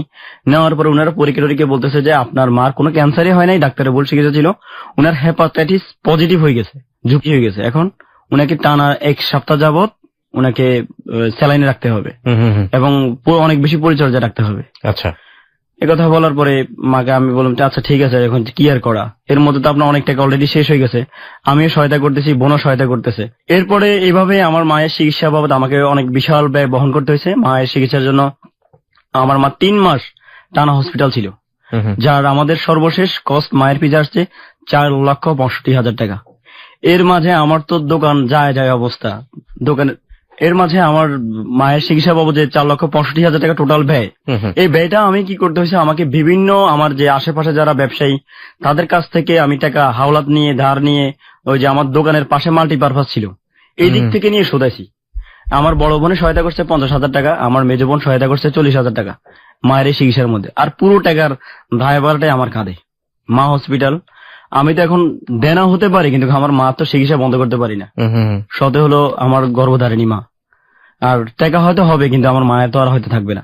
ওই দিক বিবেচনা করে দেনার দিকে আর তাকাই নাই, মায়ের চিকিৎসার জন্য যতটুকু সাধ্য ছিল করার পরে যাক, দেনা করার পর আমার মা সুস্থ হলো। ওকে, নিজেকে আপনার অনেক বেশি ধন্য মনে করলাম। এর মাঝে এখন মা সুস্থ হওয়ার পরে আমার আরেক টেনশন শুরু, সেটা হচ্ছে যে মায়ের এই টাকা শোধানো। এই নিয়ে আমাকে কখনো আপনার এত কষ্টে এত টেনশন থাকতে হইতো যে টেনশন নিয়ে কখনো মোবাইল সার্ভিসিং কাজ করা যায় না। রাইট, টেনশন নিয়ে মোবাইল সার্ভিসিং কাজ করা যায় না। এর মাঝেই দেনা পাওনা নিয়ে আমি দীর্ঘ 6 মাস যাবত অনেক কষ্ট পাই। এরপরে সর্বশেষ মায়ের দেনাও শোধালাম। চলছে আমার এইভাবেই জীবনটা মোটামুটি কাজ করে। আপনার এক পর্যায়ে আসি, আমি বিদেশের জন্য যাওয়ার চিন্তা ভাবনা করলাম মোবাইল কাজের উপর। বিদেশে লাইন দিব। এর মধ্যে আরেকটা কথা, এর মধ্যে আমার বোন তো আপনার যেটা ছোট দুইটা আর কি, এর মধ্যে একটার বিয়ের প্রস্তাব আসতেছে, আর একটু ও ক্লাস 10-এ উঠে আসছে, আমার সংসার যেভাবে চলতেছে ওর বিয়ের জন্য আসছে। এখন ওকে বিয়েও দিতে হবে, ওই দায়িত্বটা আমার, মানে ওর ফ্যামিলির এক কথা শেষ, ফার্নিচার যা কিনতে হয় সবই আমারকে বহন করতে হয়, যেটা আমার জন্য আমি মানুষ ছোট হিসাবে আমার অনেক বেশি চাপ হয়ে গেছে। যা কোন রকমই ইনশাআল্লাহ আল্লাহর সব দিক মিলিয়ে ভালোভাবে যাচ্ছি। এরই মাঝে আমার সাথে 2000 এভাবে জীবন কাটানো 2012 সন, তখন আমি আমার দোকান এক পর্যায়ে বিক্রি করে দিলাম বিদেশ যাওয়ার উদ্দেশ্যে। বিক্রি করে যে টাকাটা ছিল বিদেশ যাওয়ার জন্য, ভিসার জন্য আমার দোকান বিক্রি করে আমার টোটাল চালান ছিল 2,45,000 টাকা। এই বিদেশে আপনি কার থ্রুতে যাচ্ছেন? বোন? না, আমার বোনের মাধ্যমে না। তাহলে আমি যাচ্ছি আমার আপনার একজন পার্শ্ববর্তী বাড়ির এক ভাইয়ের মাধ্যমে, নিজের উদ্যোগে, যে বিদেশ নাকি মোবাইলের চাহিদা। আপনি ফ্যামিলির সাথে পরামর্শ করে করেছেন? ফ্যামিলির সাথে পারমিশন ছিল? ফ্যামিলি পারমিশন ছিল যে হ্যাঁ, বিদেশে মোবাইল সার্ভিসিং ব্যাপক চাহিদা, বাংলাদেশ থেকে অনেক বেশি ভালো ইনকাম। এ নিয়ে যখন বিদেশে লাইন দিতে গেলাম, এরই মাঝে আপনার লাইন আজকে হচ্ছে কাল হচ্ছে না, অনেক দিন আমি দীর্ঘ 2 মাস যাবত প্রায় বেকারের মতো। আচ্ছা, কি করলাম, বেকার তো বসে থাকা নাই, যখন যদি চাকরি হয় তা চাকরি আপাতত ভিসা হোক, আমি আপাতত একটা জব নিলাম। জবটা হলো কি, একটা কম্পিউটার কোম্পানির সেলসম্যান। আমি মোবাইল কোম্পানির সেলসম্যান। ওকে, হ্যাঁ, আমাদের পার্শ্ববর্তী লক্ষ্মীপুর সদরে যারা পাইকারি সেল দেয় আর কি, ওদের দোকানে সেলসম্যান, কারণ উনাদের সাথে আমার সাথে মোবাইল দোকান অবস্থায় ভালো পরিচিতি ছিল। আচ্ছা আচ্ছা। ওই দিক থেকে আমি ওই চাকরিটা পাই। চাকরিটা করতেছি, আমার বেতন ধরছে তখন 12,000 টাকা। এর মধ্যে আপনার সেলের উপর কমিশন আছে, যে কমিশন দিয়ে ভালোই চলছিল। একদিন আমি সেল করতে গিয়ে আমার সাথে আমি গেলাম নোয়াখালী মাইজ দিতে। ওই দায়িত্বটা, ওই ডিস্ট্রিক্টটা আমার দায়িত্বে ছিল। বিকেল বেলায়, নাম হচ্ছে সৌদিয়া হোটেল, ওই সৌদিয়া হোটেলটা তখন নোয়াখালী মাইজ দিতে প্রথম চালু হয়, নতুন হোটেল। তো আমার যারা আমার সাথে আমার কাজ করে, আমার বন্ধু বান্ধব, ওরা বলতেছে চল আজকে এই হোটেল যায় নাস্তা করি। গেলাম নাস্তা করতে, তখন বিকেল 5টা বাজে। নাস্তা করতেছিলাম, নাস্তা করতে বসছি, করতেছি, এমনই মুহূর্তে আমাকে ওয়েটার আসি বলতেছে যে ভাই, একজন মহিলা কেবিন থেকে বসে বসে আপনার ছবি তুলতেছে। তখন আমি বলছি আমার ছবি তুলছে। আমি একটু হাসি উঠছে যে আমার ছবি তুলতেছে, এমন লোক কে আবার? তাই বলছি কে? বলতেছে ওই যে ওই কেবিনের মহিলাটা আপনার ছবি তুলতেছে। আমি ওকে জিজ্ঞেস করলাম আচ্ছা ঠিক আছে, হয়তো মহিলা আমাকে চিনে, নয়তো আমার ছবি তুলবে কেন এত লোকের মধ্যে থেকে। কিছুক্ষণ পরে আমি নাস্তা করছি, আমার নিজে ছবি তুলুক না যাই করে ওটা উনার ব্যাপার, আমি আমার নাস্তা করতেছি। উনি হঠাৎ করে উঠে আসে বলতেছে যে কেমন আছো রাজ। হঠাৎ করে উঠে এসে বলছে কেমন আছো রাজ। মেয়েটাকে আপনি চিনেছেন? না, মেয়েটা না, উনি একজন মহিলা। মহিলাকে আপনি চিনেছেন? না, চিনি নাই। প্রিয় শ্রোতা, আমরা এই জায়গাটা একটা বিরতি নিতে চাই, ছোট্ট একটা ক্লাইম্যাক্স, এবং এই ক্লাইম্যাক্সের ব্যাপারটা পরিষ্কার হবে ঠিক রাত 12:06। আমরা ফিরে আসবো রাত 12:06। আপনারা সবাই শুনছেন ক্লোজ আপ প্রেজেন্স হ্যালো 8920। আজকে রাজ রয়েছে তার জীবনের গল্প নিয়ে। সবসময় বলে থাকি, কোনো বিরতিতেই আসলে আপনি অনুমান করতে পারবেন না এর পরের বিরতি কোথায় আমরা নিব, এবং কিংবা এর পরে ফিরে এসে আপনাকে আমরা কি শোনাবো। কারণ জীবনের গল্পগুলো এরকমই হয়, এর সাসপেন্স বলেন, ক্লাইম্যাক্স বলেন, এবং এন্টারটেইনিং বলেন, হোয়াট এভার ইট ইজ, এটা কোনো কিছুর ধার ধারে না। জীবনে যা ঘটে, যৌক্তিক কিংবা অযৌক্তিক, তা অকল্পনীয়, এবং সেই অকল্পনীয় জীবনের গল্পগুলি আমাদের এখানে পরিবেশিত হয়। সেই জীবনের গল্প নিয়ে আজকে রয়েছে এখানে রাজকে দেখার জন্য চলে আসতে পারেন আমাদের ফেসবুক পেজে, এবং একই সাথে আপনি এই পেজটিতে লাইক দিয়ে হয়ে যেতে পারেন আমাদের হ্যালো 8920 বিশাল কমিউনিটি মেম্বার। আমাদের ফেসবুকের ঠিকানা www.facebook.com/hello8920। আমি আবারও বলছি www.facebook.com/hello8920। ওখানে গেলে আপনি লাইক বাটনে ক্লিক করলেই আপনি হ্যালো 8920 মেম্বার হয়ে যাবেন। এবং খেয়াল রাখবেন, পেজটি আছে আরজে কিবরিয়া নামে। এই পেজটিতে আমাদের 11 লাখ কমিউনিটি মেম্বার রয়েছে, প্রায় 11 লাখ কমিউনিটি মেম্বার। ফিরে আসছি ঠিক রাত 12:06।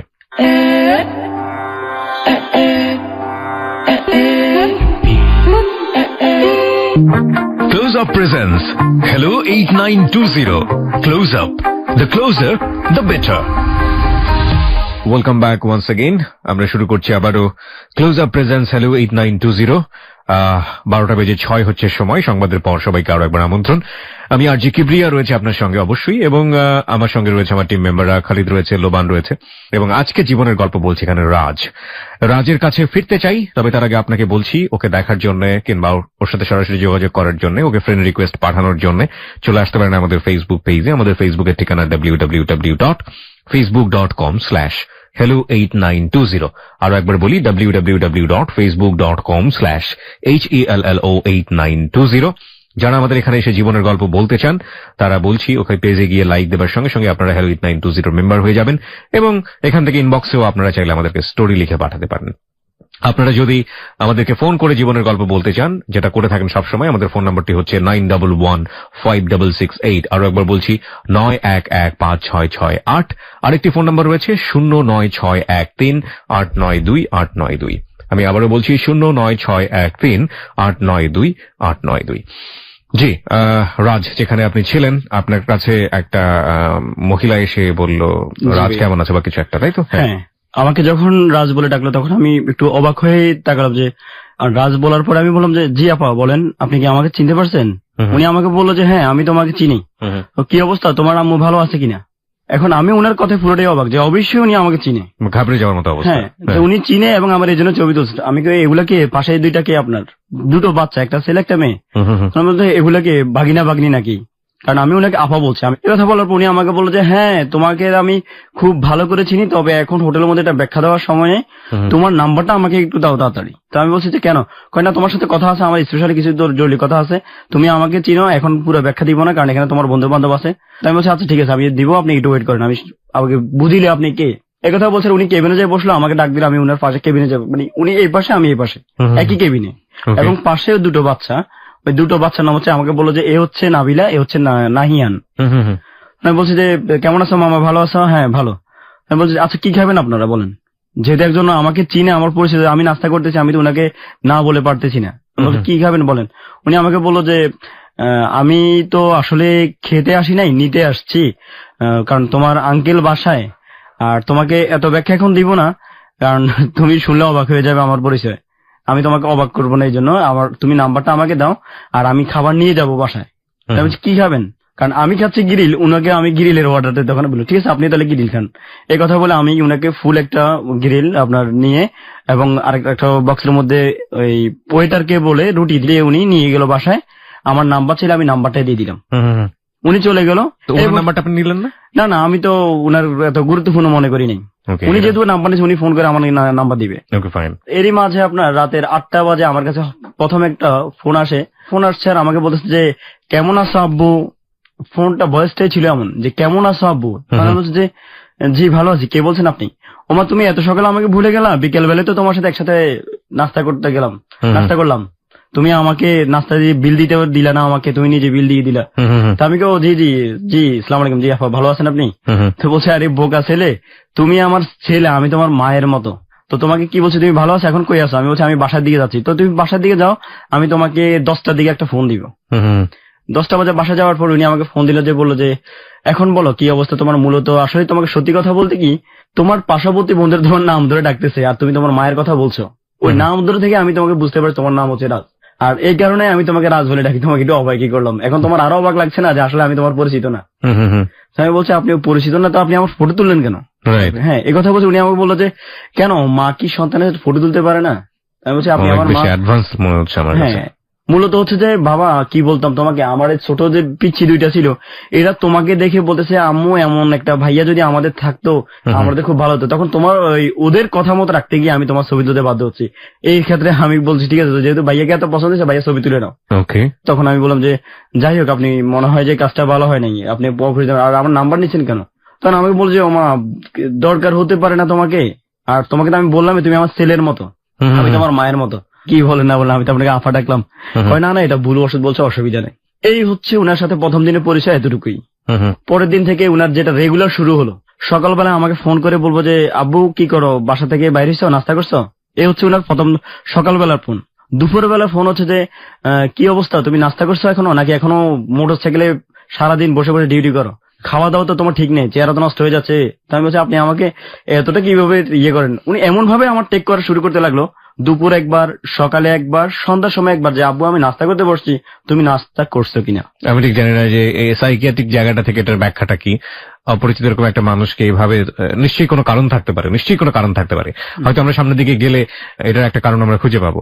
যাই হোক, খুবই কৌতূহল মনে হচ্ছে, এবং আমার সাথে যদি এরকম হতো তাহলে আমিও কিছুটা হলেও বিরক্ত হতাম, কারণ এতটা এক্সপেক্টেড তো আসলে পরিচিত মানুষের কাছ থেকে করা যায় না, সেখানে অপরিচিত একজন মানুষ কেন ভাবে এতটা ক্লোজলি মেশার চেষ্টা করছে। তখন এখন উনি আমাকে বাবা বলে ডাকে, এখন উনি যখন আব্বু বলে ডাকে আমি ইতস্তত বোধ করতেছি, যে আজকে যদি কোনো মেয়ে হতো কোনো ইয়েতে আমি ওকে বলতাম যে, কিংবা গরম হয়ে ধমকি দামকি দিতাম কথা না বলার জন্য। উনি আমাকে আব্বু বলে এমন ভাবে ডাকে, আমি উনার আব্বু ডাকার সাথে উনাকে প্রতিবাদ করার মতো ভাষা খুঁজে পাচ্ছি না, কিভাবে প্রতিবাদ করবো উনাকে। তখন উনার এরকম আচরণ, আমি বললাম যে আন্টি আসলে আপনি আমাকে এমন ভাবে টেক কেয়ার করতেছেন, আমি সত্যি অবাক হচ্ছি, একজন অপরিচিত মানুষ এইভাবে একটা লোকের টেক কেয়ার করতেছে। এই কথা বলার পর উনি বলল যে ধর্মের বাইচ্ছে এমনি ভাই আরো অনেক আপন হয়। ওইরকম একটা উদাহরণ আমাকে দিল। পরবর্তী উনি আমাকে আবার রাতের বেলা ফোন করলো 9টা বাজে, আমি ভাত খেতে বসবো এখন, তুমি কি ভাত খাবে? আর না খেলে আমার বাসা চলে আসো। তা আমি বললাম যে দেখেন আসলে আপনি এত অল্প সময়ে আপনি আমার সাথে এতটা মিশে গেছেন, আমি এটা নিচ্ছে আসলে সত্যি আমার অবাক লাগতেছে যে এমন একটা লোকের সাথে আমার সাথে পরিচিত। উনি আমাকে বললো যে শোনো, মূলত হচ্ছে আমি সৌদি আরব থাকতাম আমার স্বামীর সাথে, আমরা হজ করে আসছি, আমরা ইসলামিক ফ্যামিলির লোক, আমার স্বামী একজন জবরদস্ত মাওলানা, আর আমরা মূলত কারোর সাথেই কথা বলি না, মূলত তোমার সাথে আমার ভালো লাগছে বিদায় আমরা কথা বলি না, আমরা আমাদের সাথে কথা বলার মানুষ সুযোগও পায় না। উনি এরকম বুঝতে পারলাম যে উনি আমার দিক থেকে অনেক বিশাল মাপের মানুষ, কারণ উনি বিদেশ থেকে আসছে, বিদেশ থাকে, এবং উনার দেশাব দেখে আমার মনে হচ্ছে উনি আর্থিকভাবে আমার চেয়ে অনেক বেশি কোটিপতি, এমনটাই মনে হলো। এর মাঝে উনি এইভাবে পরিচয় কয়েকদিন নেওয়ার পরে উনি কি করলো, এই পরিচয় হওয়ার 7 দিনের মাথায় আমাকে জিজ্ঞাসা করলো যে তো তোমার বাবা মার কি অবস্থা, উনারা ভালো আছে, তোমাদের বাড়িটা, আচ্ছা তুমি আমার সাথে ছেলে সম্পর্ক, আমি তোমার বাড়িটা ঠিকানাই তুমি আমাকে বললা না। এই কথা বলছেন। আমি বলছি আমার বাড়িতে হচ্ছে এখানে, আমার বাড়ি রামগঞ্জ থানা পদ্মাবাজার গ্রাম, আমার এইখানে আমার বাড়ি। আপনি আমার বাবা হচ্ছে একজন সেনাবাহিনী রিটার্ন পার্সন, মূলত ফ্যামিলির দায়িত্বটা আমি বহন করি এখন। আর আমার মা একজন অসুস্থ মানুষ, বাড়িতে আমার ছোট দুটো বোন আছে। আচ্ছা আচ্ছা, হ্যাঁ এ কথা বলছেন। উনি বলে যে আর বড় বোন কি করে? বড় বোন আমি বলছি যে আমার বড় বোন সৌদিতে থাকে, মেজ বোন বিয়ে দিয়েছি, ওনার স্বামীও সৌদিতে থাকে। এই হচ্ছে আমাদের অবস্থা। ছোট ভাই আছে, সে এখন পড়ালেখা করে। উনি আমাকে বলে যে আচ্ছা ঠিক আছে, তোমার পরিচয় সম্পূর্ণ নিয়ে আমার খুবই ভালো লাগছে, এখন মা ছেলের সম্পর্কটা একটু পোক্ত হলো। এই কথা বলে মুনের সাথে রাতের বেলা আমার সাথে কথা শেষ। পরের দিন দুপুর বেলা উনি আমাকে বলে যে আচ্ছা আপু তোমার গ্রামের বাড়িটা জানি কই বলছিলা, হঠাৎ করে এই দুপুর বেলা আপনি ফোন করে আমার এটা কয়? না না আমি তোমাকে জিজ্ঞাসা করতে, বলো না। এই কথা বলে উনি, আমি বললাম আমাদের গ্রাম হচ্ছে পদ্মাবাজার। পদ্মাবাজার তোমার আব্বুর তোমাদের বাড়ির নাম কি বলা হয়? আমি বললাম যে আমার আব্বা তো সেনাবাহিনী ছিল, তাই মানুষ মিলিটারির বাড়ি বলে ডাকে। এই কথা বলছে উনি বলছে আচ্ছা ঠিক আছে তোমাকে পরে বলতেছি। এই কথা বলে লাইনটা উনি কেটে দিচ্ছে। কেটে দেওয়ার পরে কিছুক্ষণ পরে আমার আম্মা আমাকে ফোন করলো যে কিরে একজন মহিলা আসছে, একদম অনেক ইয়ে করে, মানে নিজেকে অনেক গেট আপ করে, হাই ফাই, অনেক বড় ফ্যামিলির মহিলা, একজন মুরব্বী আসছে সাথে। ঠিক আছে, আসি উনারা আমাদের বাড়ি ঘর এই সাইড, মানে পুরো বাড়ি ঘুরে গাড়ে আমার মাকে বলতেছে। তখন আমি চিন্তা করলাম যে আম্মা হয়তো আমার বোন একটা তো উপযুক্ত আছে, হয়তো বোনের প্রস্তাবের জন্য আমার পিছনে লাগছে, কিছু একটা হতে পারে। হ্যাঁ, কারণ আমার বোনের বিয়ের জন্য, কারণ আমার বোনটা একটা, আমার বোনের চেহারা পেজের সাথে আমার সাথে অনেক মিল। ওকে, আমি সন্দেহ করছি এটাই। আমি আমার বললাম তাহলে উনাদেরকে আপ্যায়ন করেন। এখন উনাকে আমি সাথে সাথে আমার মায়ের ফোন কেটে উনাকে ফোন দিলাম। উনি ফোন তখন আর রিসিভ করতেছে না। উনি আমার ছোট বোন যেটা আপনার আমার চেহারার সাথে অনেক মিল, ওই বোনটাকে একদম কোলে নিয়ে তুমি আমার মেয়ের মতো, প্যাডের মেয়ে, এটা বলে উনাকে, মানে আমার ছোট বোনটাকে অনেক বেশি আদর, এত আদর যে ও বলতেছে যে মনে হয় যে না আমাকে উনি আজকে উনার বাসায় নিয়ে যাবে। এইভাবে আদরটা করে উনি চলে আসছে। তখন আমি উনাকে রাতের বেলা আমাকে ফোন দিল যে কি অবস্থা আব্বু, তোমাদের বাড়িতে দিয়ে গেলাম। তখন আমি উনাকে বললাম যে দেখেন আপনি বাড়িতে গেলেন, আমার অনুমতি নিয়ে যাওয়াটা আপনার উচিত ছিল, কারণ আপনি আমার মেহমান। যাইতেন আমি আপনাকে আমার তৌফিক অনুযায়ী আপ্যায়ন করতাম, আর এইভাবে গেলেন কেন আপনি?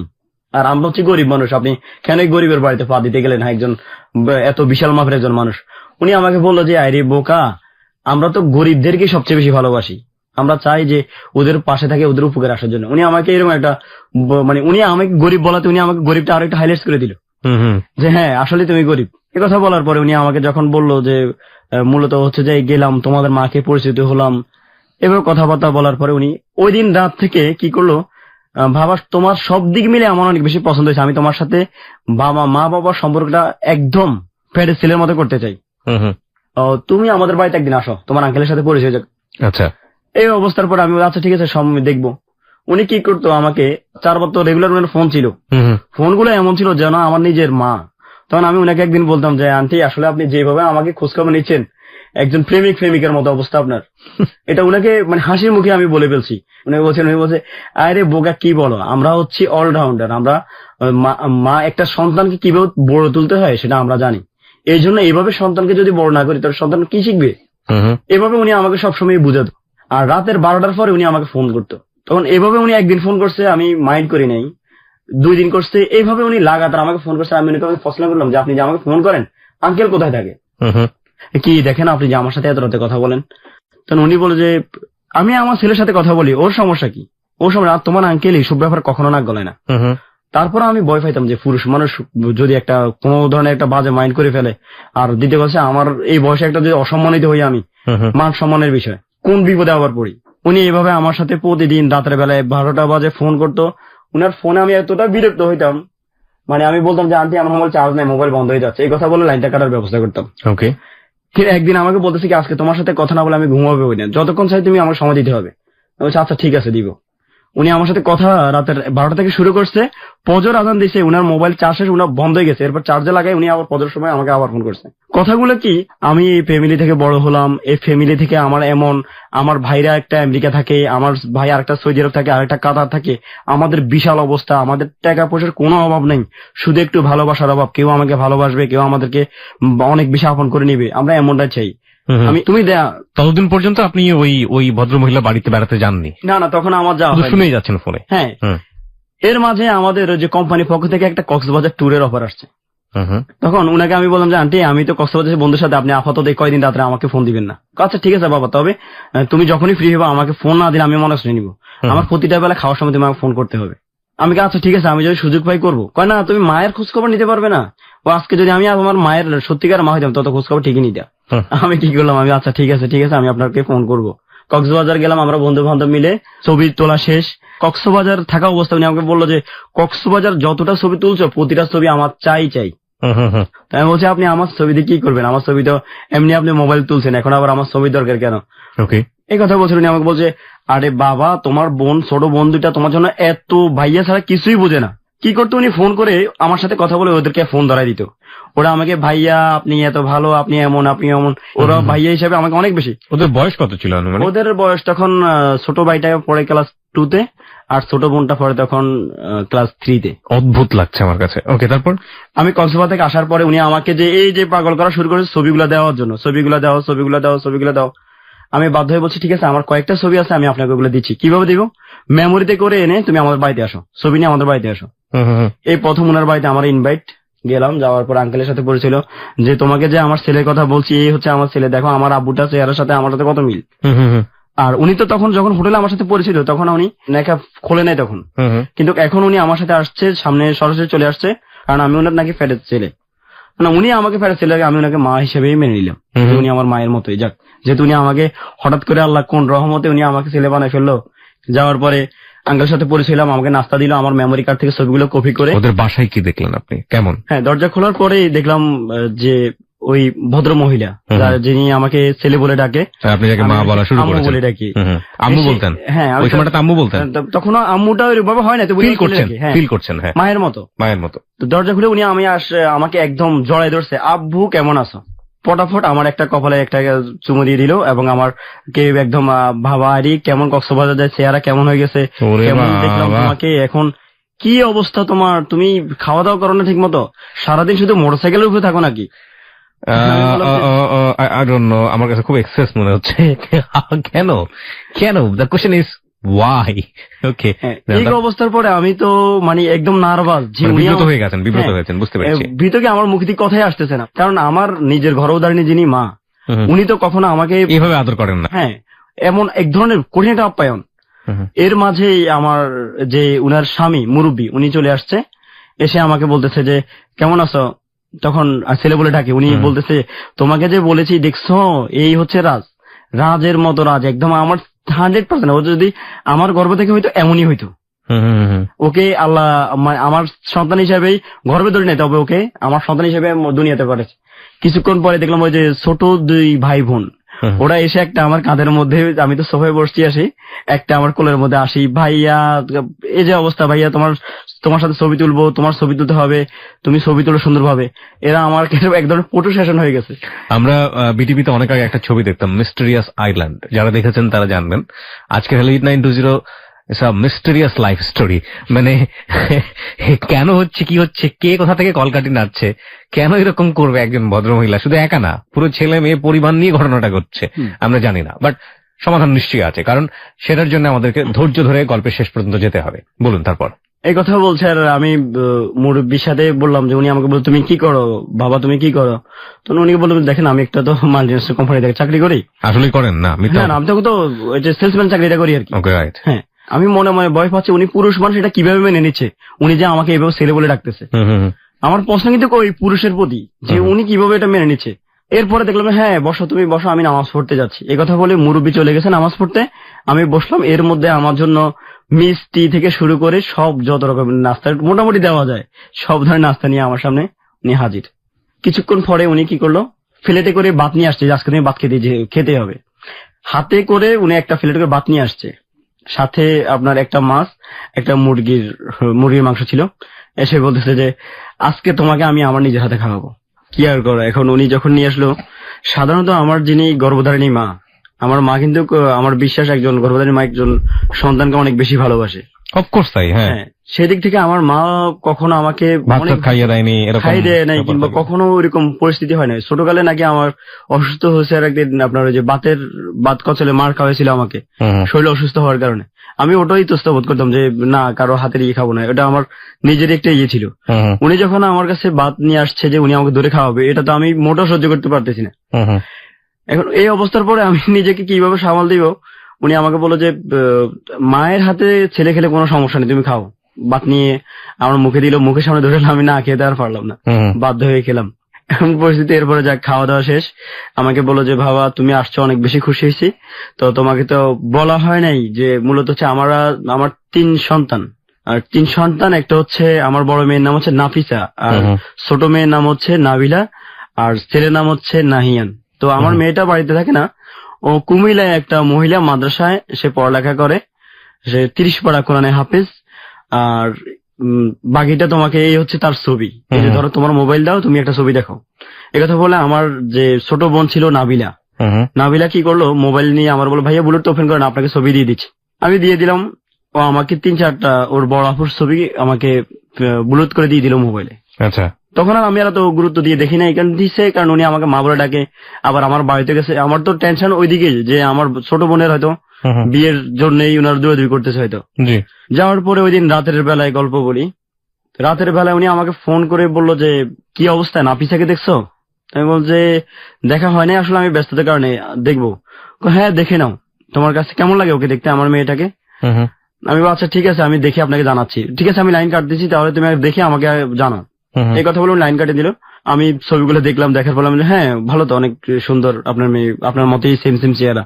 বললো যে এ হচ্ছে আমার মেয়ে, ও অনেক বেশি ট্যালেন্ট, মেট্রিকে জিপিএ 5 পাইছে, এখন সামনে তার এইচএসসি পরীক্ষা ফাইনাল, মাদ্রাসা থেকে পড়ালেখা করে, সপ্তাহে 15 দিন পর পর বেড়াতে আসে। তবে তোমার কথা ওকে আমি বলছি, ও তোমাকে দেখার জন্য খুব ইচ্ছা, যে তোমার আব্বু ডাকছো, দেখতে হবে না, সে কে কেমন। আচ্ছা, এই কথা বলার পর আমি বলছি আচ্ছা ঠিক আছে, যেহেতু আপনার সাথে সম্পর্ক সেহেতু দেখা হবেই। এই বলে আমি ওনার সাথে ওই দিনের রাতের কথা এখানে শেষ। এইভাবে চলছিল। আপনার সপ্তাহখানেক যাওয়ার পরে আমাকে ফোন করলো যে রাজ, কালকে তো নাফিসা বাড়িতে আসতেছে, একদিন থাকবে, পরশুদিন আবার সে চলে যাবে, এসে একটু দেখে যাও। আমি বলছি আসলে আমার হাতে তো এরকম সময় নেই, কারণ আমি সকালবেলা 9টা বাজে বের হই, কি করে এতবার রিকোয়েস্ট করলে উনি বললো যে আমি রাগ করবো তুমি না আসলে। উনার কথা মতো আমি ওই কথায় রাজি হলাম যে ঠিক আছে, আমি নাফিসের সাথে দেখা করতে আসবো পরবর্তীতে। এখন আমি চিন্তা করলাম যে উনারা হচ্ছে অনেক বড় মাপের মানুষ, উনাদের মেয়েকে দেখার জন্য আমাকে ইনভাইট করছে, যেহেতু উনাকে আমি মা ডাকি, সেহেতু আমার বোনের মতোই। আমি গেলাম, যাওয়ার সময় যে উনাদের বাসায় একটা মেহমান যাইতে যেমন আপ্যায়ন হয়ে যায় কিংবা প্রস্তুতি নিয়ে যায়, আমি ওইভাবেই গেলাম। আচ্ছা, যাওয়ার পরে কি করলো নাফিসা, কি করলো, আমার সামনে আসলো, অনেক সাজুগুজু করে আসলো, আসি হ্যাঁ, এটাই তার সাথে আমার প্রথম পরিচয়। আমরা বোধহয় কিছুটা হলো একটু ক্লু পেয়েছি যে আদরের পেছনে অন্য কোনো উদ্দেশ্য যেটা আমরা খুঁজছিলাম, সেরকম কোনো কিছু একটা ক্লু হয়তো বা পেয়েছি। বাট সবসময় একটা কথা বলি যে নেভার অ্যাজিউম, নেভার গেস। ওকে, অনুমান করে আসলে কিছুই করা যাবে না, কারণ এটা জীবনের গল্প। নাটক সিনেমাতে অনুমান করে জানা যায় আসলে এরপরে কি হচ্ছে, বাট এখানে জীবনে এই অনুমান জিনিসগুলো খাটে না। তারপরও আমরা সামনের দিকে এগোতে চাই। হ্যাঁ, তারপর তখন নাফিসার আম্মু নিয়ে আসছে যে এ হচ্ছে নাফিসা। মানে দেখে আমি বললাম যে, মানে মনে মনে মন্তব্য করলাম যে আমাদের দেশে ইসলামিক মেয়েগুলো অনেক বেশি পদ্মাশীল, কিন্তু ও তো হাফেজ। যাই হোক, হয়তো বাসার মধ্যে বিদায়, এটা আমি আর মনে মনে কোনো ভাবে মানে ভাবতে গিয়েও আবার ভাবি নাই। আসলে এসে আমার পা ধরে সালাম দিতে চাইলো, পা ধরে সালাম। আমি বলছি না না না না, এটা আমি একটা সামান্য একটা মানুষ, আমাকে পা ধরে সালাম দেওয়ার কি আছে। আসলে বলছে না, আমি আমার জন্য দোয়া করবেন, আমি পরীক্ষা দিব, আপনি কেমন আছেন, আমার কাছে তো আপনার অনেক সুনাম শুনছি, আর তাই আপনাকে দেখার খুব ইচ্ছা ছিল আমার। এইভাবেই তাই দেখলাম। এর মাঝেই কথা বলতে ওর আম্মু নাস্তা নিয়ে আসছে, আসে বলতেছে তোমরা দুজনে একসাথে বসে বসে নাস্তা করো, কথা বলো, আমি তোমার জন্য চা করতেছি, নাস্তা করো না। এর মধ্যে নাস্তা করতেছি ওর সাথেই। তো ও আমাকে বললো যে আমার আবার যেতে হবে, আমার ক্লাস শুরু হবে, তাহলে আমি যাচ্ছি, আমার জন্য দোয়া করবেন, আমার পরীক্ষা। কারণ আমি সাধারণত আমাদের যে ফ্যামিলিতে কালচার সিস্টেম, যেটা কোন লোক যদি কোনো শুভ কাজের জন্য বিদায় নিতে আসে, সেক্ষেত্রে আমরা তাকে ন্যূনতম সম্মানীয় করি। এখন ও পরীক্ষার জন্য সময়, মানে আমার কাছে যখন বললো, আমি আমার মানিব্যাগ থেকে 5,000 টাকা ছিল আমার কাছে, তখনই আমি তাকে সম্মানী যে পরীক্ষা দিচ্ছে, যেন এটা হচ্ছে তাকে সম্মানই করলাম। আপনি বলার সঙ্গে সঙ্গে 5,000 টাকা বলার সঙ্গে সঙ্গে ওকে ওর বলে নাই তো। আমার কাছে যখন সে বললো যে আমার পরীক্ষা, আমার জন্য দোয়া করবেন, দোয়া হিসেবে ওই যে ঈদের বকশিসের মতো 5,000 টাকা দিলেন। হ্যাঁ, 5,000 টাকা ছিল, কারণ ওরা ওই লেভেল লোক, ওদেরকে তো আপনার হয়তো 5,000 টাকা ওদের কাছে কিছুই না। আপনার থেকে সেটা মনে হয়েছে। হ্যাঁ, আমি কিভাবে একটা, আমার কাছে যেহেতু সালাম দিতে চাইছে, আমাকে অনেক সম্মান হয়েছে, তাকে আমি খালি হাতে ফিরনটা হয়তো ঠিক হবে না। ওকে, কোন পরীক্ষা এটা, কি পরীক্ষা দিচ্ছে? এটা তখন সে ইন্টার ফাইনাল পরীক্ষা দিবে। আপনার সাথে তার বয়সের ডিফারেন্সটা কতটুকু? তখন তার আমার চেয়ে 4 বছর ডিফারেন্স তার বয়স। ওকে, আপনি কি করেন না করেন সে সম্পর্কে তো ওই ভদ্র মহিলা বা তার ফ্যামিলি তো ইনফর্ম ছিল, সবকিছু ইনফর্ম, খোঁজ খবর নিয়ে নিয়েছে, জানতো। ফাইন, কিছুটা গেজ হয়তো বা সত্য হতে যাচ্ছে। ওকে, তারপর নাফিসা আমার কাছে বিদায় নেওয়ার পর নাফিসা চলে গেল তার মাদ্রাসার দিকে। তখন আমি বললাম যে যাক, ওকে হোটেলে থেকে পড়ালেখা করে, তো আপনার বাসা থেকে পরীক্ষা দিলে কেমন হইতো? উনি বলছে না, ওইখানে পড়ালেখা করুক। এই বলে ও চলে গেল। ওর আম্মু আমাকে বললো যে ওর বিস্তারিত এক কথায় যে আমার সাথে নাস্তা করতে গিয়ে অনেক সুনাম ওর বললো। ওর সুনাম বললো যে ও এমন, ও জীবনে কখনো কোনো ছেলের সাথে দেখা দেয় নাই, কখনো কোনো সাথে কথা বলে নাই, আমার যে মেয়ে আছে এই এলাকার মানুষও জানে না ও যে আমার মেয়ে। এই হচ্ছে ওনার সাথে ওই দিনের কথা। কথার পরেই এভাবে গেল আপনার। এর মাঝে কিন্তু কন্টিনিউটা চলছে যে আমাকে সকালবেলায়, বিকেল বেলায়, দুপুর বেলায় খাওয়ার সময় যে টেক কেয়ারটা, এটা কিন্তু রেগুলারই চলছে। এবং আব্বু এমন ভাবে আমাকে কথা বলছে যে আমার কাছে মাঝে মধ্যে মনে হতো যে আসলে গর্ভধারিণী মারা মনে হয় অনেকটাই 100% মায়ের ভালোবাসা দিতে পারে না, উনি আমাকে যেভাবে দিচ্ছে। আপনার এটা মনে হলো যে কি আল্লাহ, উনি আমার তো আপন মা, অথচ উনি আমার এত বেশি টেক কেয়ার করতেছে, মানে যেটা আমি বাসায় প্রকাশ করার মতো না। বুঝতে পারছি। এই অবস্থার পরে আমাকে এই দেখার 7 দিন পরে আমাকে বললো যে তোমাকে একটা কথা বলতে চাই। দুপুর 2টা বাজে সময়, তখন আমি মোটরসাইকেলে। কেন আম্মু হঠাৎ করে ফোন? হ্যাঁ তুমি কোথায় আছো? আমি বললাম আমি নোয়াখালী চৌরাস্তার মধ্যে আছি। ভাবা একটু সাইড হও, তোমার সাথে আমার জরুরি কথা আছে। এই উনার সাথে আমার সাথে কথা, তো আমি বলছি কি এমন জরুরি কথা? আমি সাইডে বললাম আচ্ছা ঠিক আছে বলেন কি বলবেন। উনি বললো যে নাফিসাকে কেমন লাগছে এটা বলো। তো আমি বলি হ্যাঁ আপনার মেয়ে ভালো, আর বিশেষ করে আপনার মেয়ে 30 পারা করে হবে, আমার এই দিকটা খুব ভালো লাগছে। প্রিয় শ্রোতা, আপনারাও কিছুটা অনুমান করতে থাকুন, এবং অনুমানের জায়গাটা হয়তো এরকম হতে পারে যে নাফিসের সাথে এই ছেলেটিকে হয়তো বা কোনো কিছু চিন্তা করছে তার পরিবার, মেবি অথবা মেবি নট, কিন্তু সেটার উত্তর হয়তো বা আমরা পাবো ঠিক 4 মিনিট বিরতির পর। আপনারা সবাই শুনছেন close up presence hello 8920 ABC radio FM 89.2 এ। আমি আরজি কিবরিয়া রয়েছে আপনার সঙ্গে। ফিরে আসছি ঠিক 4 মিনিট পর। আর ওকে দেখার জন্য, আমাদের অতিথি যিনি আছেন তাকে দেখার জন্য চলে আসতে পারেন আমাদের ফেসবুক পেজে। আমাদের ফেসবুকের ঠিকানা www.facebook.com/hello8920। আমি আরো একবার বলছি www.facebook.com/hello8920। ওখানে গিয়ে লাইক দেওয়ার সঙ্গে সঙ্গে আপনি হ্যালো 8920 মেম্বার হয়ে যাবেন। ফিরে আসছি ঠিক 4 মিনিট পর। Close up presence hello 8920। Close up, the closer the better. This track was downloaded from fusionbd.com. Close Up presents Hello 8920. Close Up, the closer the better. 4 minute পর প্রিয় শ্রোতা, আপনাদের সবাইকে আরো একবার আমন্ত্রণ ক্লোজ আপ প্রেজেন্স হ্যালো 8920 তে। আমি আরজি কিবরিয়া রয়েছে আপনার সঙ্গে, আমার সঙ্গে রয়েছে আমার টিম মেম্বাররা, খালিদ রয়েছে, লোবান রয়েছে, এবং আপনারা সবাই শুনছেন এবিসি রেডিও FM 89.2। আর আজকে রাজ তার জীবনের গল্প নিয়ে আমাদের সাথে আছে। রাজকে দেখার জন্য, রাজের সাথে কমিউনিকেট করার জন্য, কোনো কিছু বলার থাকলে ওকে নক করার জন্য আপনারা চলে আসতে পারেন আমাদের ফেসবুক পেজে। আমাদের ফেসবুকের ঠিকানা www.facebook.com/hello8920।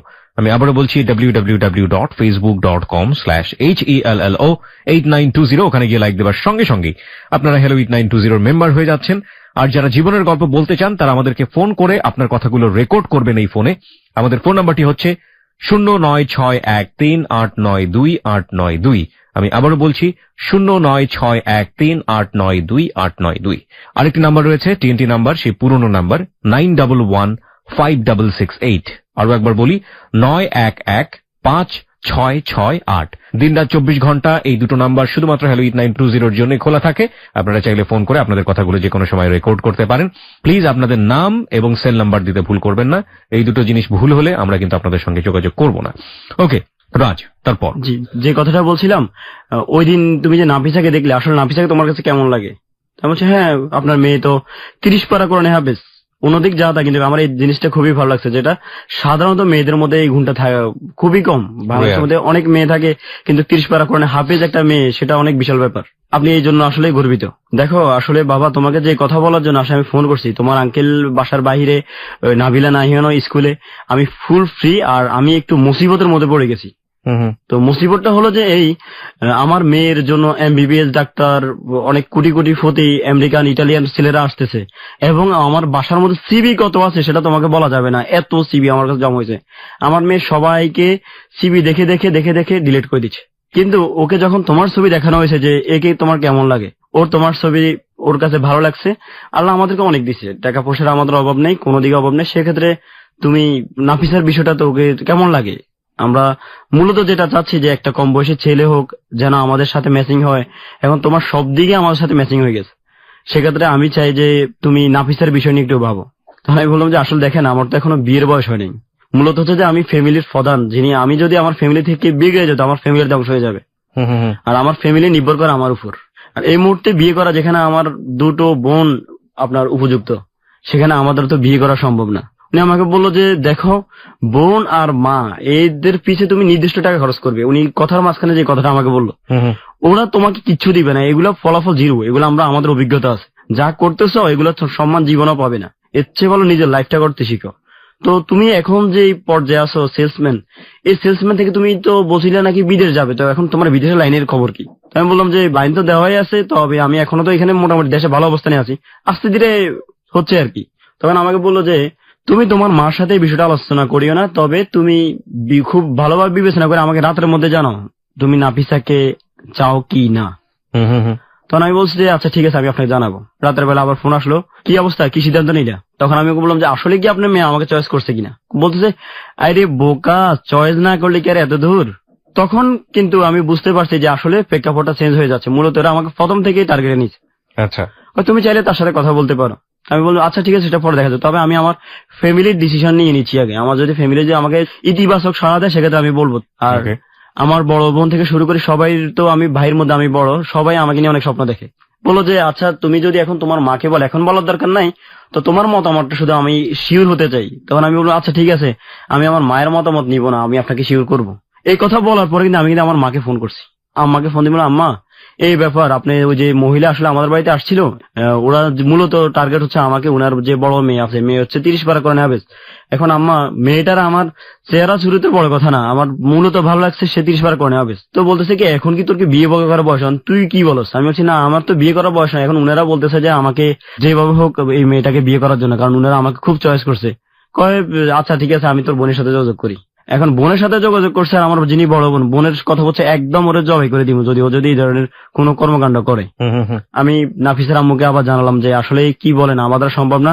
আর আমার এখন আমার বোনেরা আমাকে, আমি আমার নিজের সহায়তা, আমার বোনেদের সহায়তা বিদেশ যাচ্ছি, সেক্ষেত্রে আমি ওদের অবৈধ হলে আমার হয়তো বিদেশে বন্ধ হয়ে যাবে। আচ্ছা, উনি বললো যে কত টাকা তোমার বিদেশ যাইতে লাগে? তো আমি মিনিমাম 4 লাখ 4.5 লাখ তো লাগবে। আচ্ছা তোমাকে যদি টাকাটা আমি সহায়তা করি। এই কথা উনি আমাকে বলার পরে আমি বললাম যে আপনার ধারণাটাই আসলে ভুল। জি না না, আমি তোমাকে ওইভাবে বললাম, আমি তোমার মা হিসেবে আমি তোমাকে সহায়তা করতেই পারি, তবে তোমার ভবিষ্যৎ অগ্রসর জন্য যতটুকু হেল্প লাগবে করবো। মূলত সমস্যা তোমাকে কেন বিদেশে কথা বলছি জানো বাবা, তুমি তো হচ্ছ এখন দেশে একটা সেলসম্যান। এখন আমি যদি তোমার সাথে আমার মেয়েটাকে বিয়ে দিয়ে দিই, এই মুহূর্তে তোমাকে আমি বিয়ে দিতে পারবো, আমার বিশ্বাস তুমি আমার ছেলে আমার কথা ফেলবে না, যত কিছুই বলো। আর এই মুহূর্তে দিবে না এই জন্য, কারণ আমরা সমাজের উঁচু স্তরের মানুষ, আমাদেরকে মানুষ বলবে যে একটা সেলসম্যানের কাছে মেয়ে বিয়ে দিচ্ছেন, সেক্ষেত্রে আমি লজ্জিত হবো। তার চেয়ে ভালো আমি যদি তুমি বিদেশ যাও, যা ইনকাম করো আর না করো 2-4 মাস পর চলে আসো, আমরা সমাজে উল্লেখ করবো যে আমাদের জামাই বিদেশি। আর তোমার মা বাবার জন্য, তোমার ভবিষ্যতের জন্য বাড়ি ঘর থেকে শুরু করে যা করার দরকার আমি করে দিব। তখন আমি বলছি আপনি আমাকে বারবার লোভ দেখাবেন না। এই কথা বলার পর উনি আমাকে বললো যে এখন তোমার মতামত কি, আমার মেয়েটা তোমাকে এত পছন্দ করছে, হাতের লক্ষ্মী ফায়ে ঠেলতে নেই, উনি আমাকে বলতেছে আর কি, এই সুযোগ তোমার জীবনে আর পাবে না। এখন আমার তো আসলে মূলত ছোটকাল থেকে একটা ইসলামের প্রতি আমার দুর্বলতা আছে, আমরা মুসলমান, সাধারণ মুসলমান। আমার বোন আমাকে বকাবকি করার পরেও আমার টার্গেট ছিল হাফেজ। যাই হোক, ওকে বিয়ে করলে হয়তো ভবিষ্যতে আমার অন্তত কবরের মতন তো জায়গাটা একটু আরো ভালোই হবে, সুপারিশ করার মতো একটা হাফেজেরই স্বামী আমি এমন একটা ইয়ে পাবো। আমি বলছি আচ্ছা ঠিক আছে, আমি আপনার কথা বিবেচনা, তবে আমি নাফিসার সাথে কথা বলতে চাই। এই কথা বলার পরে বলো যে নাফিসা কথা বলার জন্য অনেক আগ্রহ হয়ে তোমার জন্য বসে আছে, কিন্তু তোমার অনুমতির জন্য পাচ্ছে না। এই কথা বলে আমি আচ্ছা ঠিক আছে, ওকে আমার সাথে একটু কথা বলতে বলিন। এই কথা বলে ওনার সাথে ওই দিনের জন্য শেষ। আমাকে রাতের বেলা নাফিসা একটা মেসেজ দিল, কেমন আছো, কেমন আছো, কেমন আছো। তো আমি উত্তর দিলাম আপনি কে বলছেন? আমি এক অচেনা পড়ি, অপরিচিত কোনো লোকের সাথে আমি কথা বলি না, পরিচয় দিয়ে আমার সাথে কথা বলবেন। পরে বললো যে তুমি কাকে আম্মু বলে ডাকো? তাই বলছি হ্যাঁ আমার মাকে আম্মু বলে ডাকি, আর একজন আছে আমার নতুন মা, উনাকে অনেক শ্রদ্ধা করি। এ বললো যে আমি উনারই বড় মেয়ে নাফিসা। তো আমি বললাম যে ও আচ্ছা আপনি এমন করলেন। এই কথা বলে এইভাবে সে আমাকে খোঁজ খবর নিল দীর্ঘ 5-6 দিন, শুধু SMS। ও আমাকে ফোন করে না, আমি ওকে ফোন করিনি। ও আমাকে বললো যে সামনে পয়লা বৈশাখ, এখন আমার পরীক্ষার মাঝে আমি তোমার সাথে একটু কথা বললে আমার মন মানতে ভালো হবে, আপনি যদি আমার সাথে কথা বলেন আপনার পরীক্ষার বিঘ্ন করতে পারে, তার চেয়ে ভালো আপনি পরীক্ষাতে মন দিল দিয়ে পরীক্ষার পরে কথা বলার সুযোগ পাবে। না আমি কথা বলবোই, ওর আগ্রহ আমার চেয়ে অনেক বেশি। পরবর্তী আমি আচ্ছা ঠিক আছে, যেহেতু শুধু ওর না ওর পরিবারেরও আমরা দেখতে পাচ্ছি, এবং আমরা জানি না যে এর পেছনে কোন উদ্দেশ্য আছে, কি সমস্যা। যাই হোক, এরপরে আমাকে যখন বললো যে কথা বলার জন্য, আমি এরপর নাম্বার, ঠিক আছে তুমি কল দিও। হঠাৎ করে সে রাতের 10:30 বাজে আমাকে কল করলো। প্রথম দিন কেমন আছো, ভালো আছো, তোমার আমার সম্পর্ক তো মোটামুটি তুমিও বুঝো আমিও বুঝি, তাহলে তুমি কেন আমাকে আপনি করো? আমার একটু ইজি হইতে হবে আগে, আমাকে তো ইজি না হলে আমি তোমাকে তুমি বলা সম্ভব না। কিন্তু আমার আসলে লজ্জা লাগতেছে, কারণ আমি কখনো কল্পনা করি নাই যে আমি ফ্যামিলির বড় ছেলে হয়ে এমন একটা লাইনে যাব, কিংবা ফেম সম্পর্ক তো একটা জিনিস আমি জড়িত হব। ওই দিক থেকে আমি কখনো ফেমের করার জন্য সাহসও করতাম না। তোকে বললাম যে আসলে কি আপনি কি আমাকে চয়েস করেন, আপনি কি উদ্দেশ্যে কি? আমরা তো গরিব, আমাদের তো টিনের ঘর, সেক্ষেত্রে আপনি বিল্ডিং এর মধ্যে থাকেন, আপনার কি এগুলো কি চয়েস হবে? ও বললো যে তুমি যদি চাও আমি তোমার সাথে রাস্তার পাশে থাকতে রাজি। ওকে, এমন আমি বলছি আচ্ছা ঠিক আছে, সবকিছু ডিসিশন নিয়ে আপনি ভালো করে চিনে দেয়। আমাকে বললো যে তোমার চয়েস কি? আমি বললাম আমার চয়েস কি বলতে তুমি কেমন শিল্পী পছন্দ করো। তখন আমি কয়েকটা শিল্পীর নাম বললাম। ও বললো যে আরে এগুলো তো সব আমারই প্রিয়, তোমার সাথে আমার সাথে মনের মিলটা কেমন দেখো। মানে এইভাবে বলতে বলতে এই সম্পর্কটা সত্যি প্রেমের দিকে চলে গেল। এবং এর সহায়ক হিসেবে আপনার জীবনে ফার্স্ট লাভ। এর মাঝেই আমার যে আম্মু কি করতো, আমাকে ওর সাথে কথা হয়েছে কিনা, ও তোমাকে ফোন করছে কিনা। আলটিমেটলি আপনার আম্মু, কিন্তু এটা হচ্ছে নাফিজার মা। নাফিসার মা, হ্যাঁ। আমি তো আমার নিজের মাকে আম্মা বলে ডাকি, আর উনাকে আম্মু বলে ডাকতাম। হ্যাঁ, তখন উনি আমাকে বললো যে কি অবস্থা, নাফিসার যোগাযোগ হয়? তাই আমি বলছি হ্যাঁ হয়। তো আন্ডারস্ট্যান্ডিং তোমাদের মধ্যে পূর্ণ হয়েছে? চেষ্টা চলছে, এখন আসলে নিজেকে এতটা ফ্রি করতে পারি না আমি। তো বলতেছে যে তুমি কেমন পুরুষ, একটা কথা বলতে পারো না, তুমি নাকি আপনি আপনি করে কথা বলো। আমি তো ওর কাছে শুনছি, কি বলতাম আসলে, আমি তো কখনো এইভাবে হয় না, এই জন্য আমার আসলে একটু লজ্জা লাগছে খুব। আমাকে বললো যে লজ্জার কিছু নাই, ভালোভাবে তোমরা কথা বলো, তোমরা নিজেকে নিজে বুঝে নাও, আল্লাহ যদি বাঁচায় রাখে তোমাদের বিয়ে, আমি তোমার বিদেশের আগে ওর পরীক্ষার পরে আমি তোমাদের বিয়ের ব্যবস্থা করব।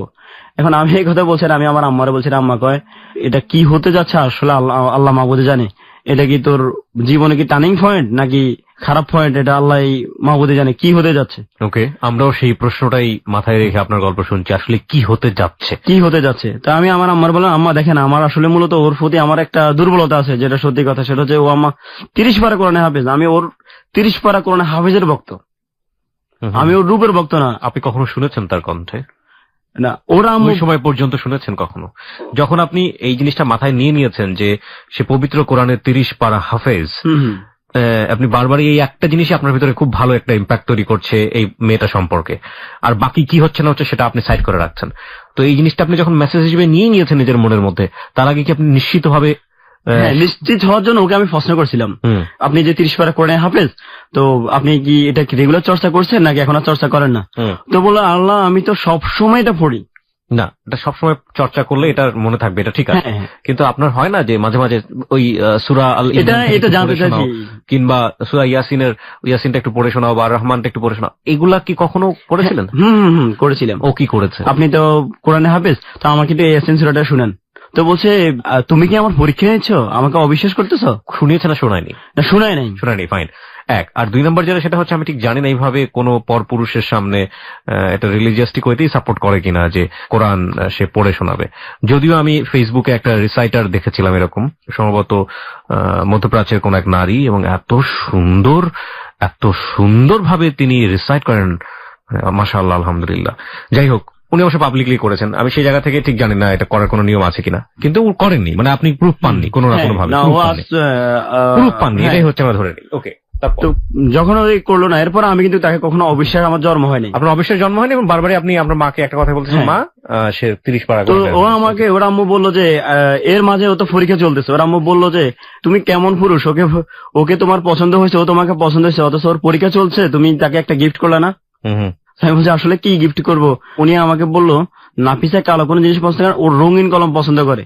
আমি কি করলাম যে এখন ওকে রঙিন কলম পছন্দ করে, যেহেতু ওকে একটা সারপ্রাইজ দিতে হবে স্পেশালি ভাবে, যেহেতু রঙিন কলম পছন্দ করে, আমি 170 আইটেমের কলম, মানে বাংলাদেশের মধ্যে রঙিন কলম যত প্রকার আছে, নোয়াখালী থেকে শুরু করে সর্বশেষ ঢাকা নারায়ণগঞ্জ পর্যন্ত যায়, তার জন্য কলম নিয়ে 170 পিস কলম একটা বক্স করে তার জন্য পরীক্ষার এখানে তার মার কাছে দিচ্ছি, যে ওর বাড়িতে যাই, যে আপনি ওকে এই কলমটা গিফট। ওর মা বলতেছে আল্লাহ তুমি কি পাগল নাকি, এত কলম কত বছরে শেষ করবে? তুমি আমি না, ও যেহেতু আমার একটা স্পেশালি মানুষ, সেহেতু আমি ওকে স্পেশাল ভাবে এই কলমগুলো দিলাম। ঠিক আছে, এর মাঝে আমাদের সম্পর্কটা এমনও হলো যে তুমি বলতে আমি ওকে বাধ্য হয়েছি। এর মাঝে ওর পরীক্ষা হওয়া শেষ হলো, পরীক্ষা যে লাস্ট বিষয় আর কি, এই বিষয়ের আগে দিয়ে ছিল 1 বৈশাখ। আচ্ছা, তো আমাকে বললো যে আমি 1 বৈশাখে তোমার দেখা পেতে চাই, আমি বাড়িতে আসবো একদিনের জন্য, আমি তোমাকে দেখতে চাই, তবে তোমার যেটা হতে হবে সেটা হতে হবে তোমার লাল কালার পাঞ্জাবি, আর আমার জন্য ফুল নিয়ে আসবা। আমি কি ফুল পছন্দ করো? আমি গোলাপ পছন্দ করি।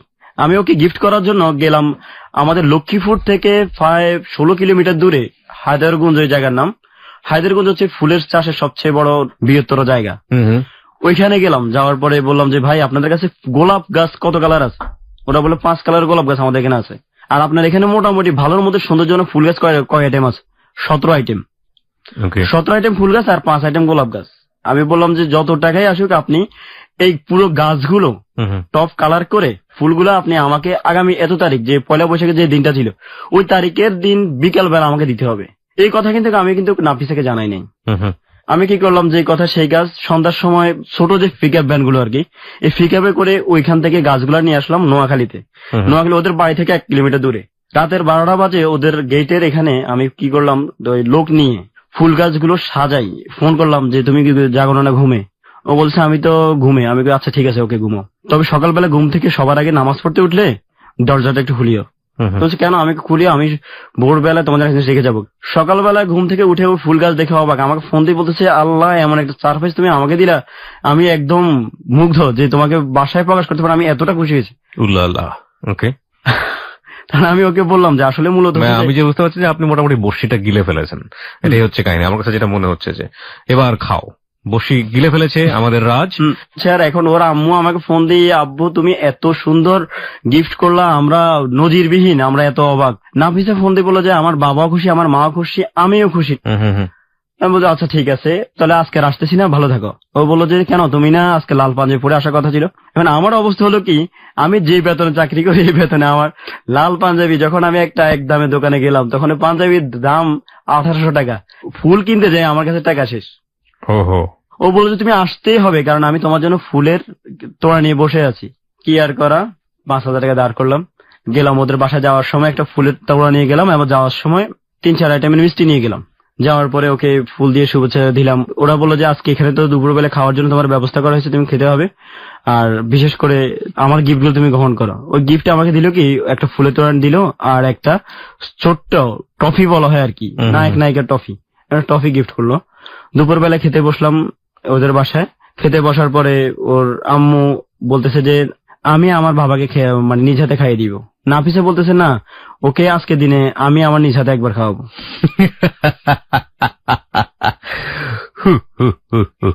ওকে, যাই হোক, গল্প আমি আসলে না মানে অতিমাত্রায় মানে এক্সেসিং ইজ ভেরি ব্যাড, আর কিছু বলার নাই। ওকে, বলুন। এই অবস্থার পরে নাফিসা কি করলো, নাফিসা আমাকে বললো যে আমি আজকে দিনে তোমাকে স্পেশালি ভাবে আমার হাতে একটু খাওয়াইতে চাই।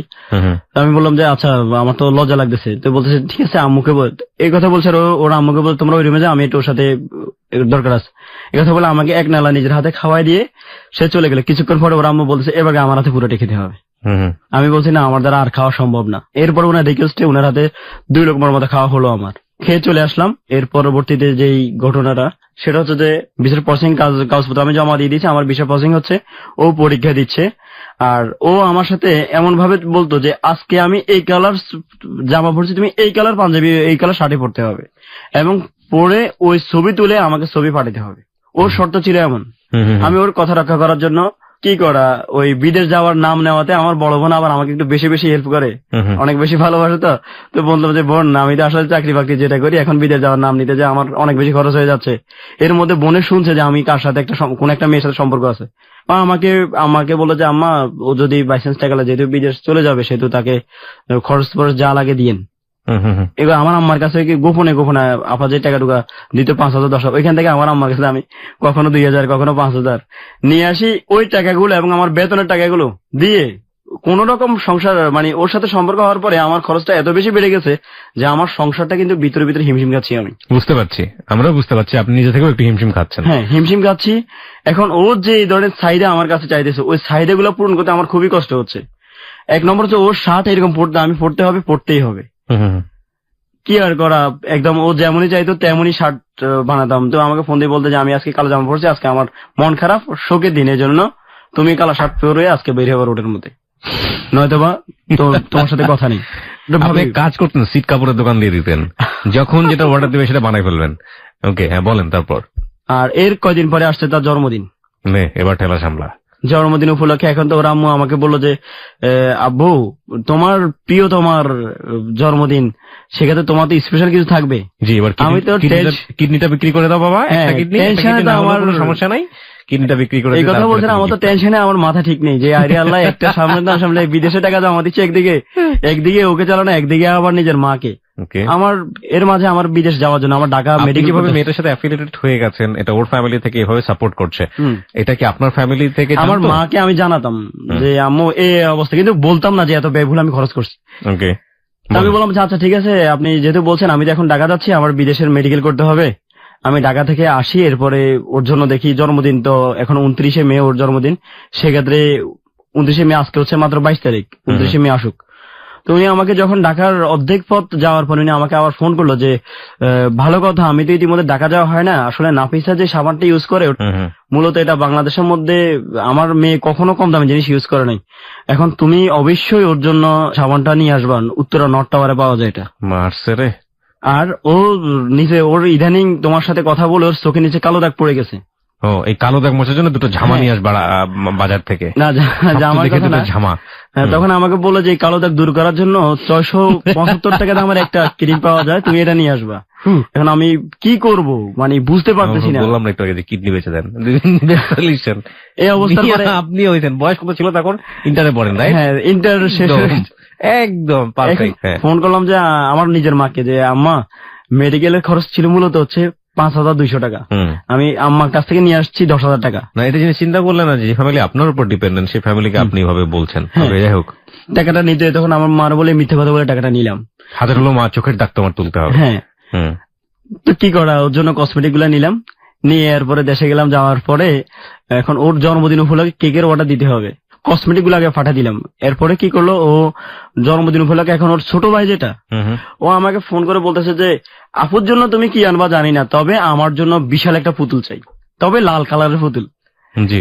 তখন আমি নাফিসা আমাকে বলতেছে আমাকে কি আমাকে আমার জন্য কিছু করতে হবে না তোমার, তুমি ইয়ে করো, ওর জন্য একটা পুতুল নিয়ে আসিও, কারণ ও ছোট মানুষ, ওর মন রক্ষা করতে হবে আমার, তো আমার সাথে বকাবকি করবে।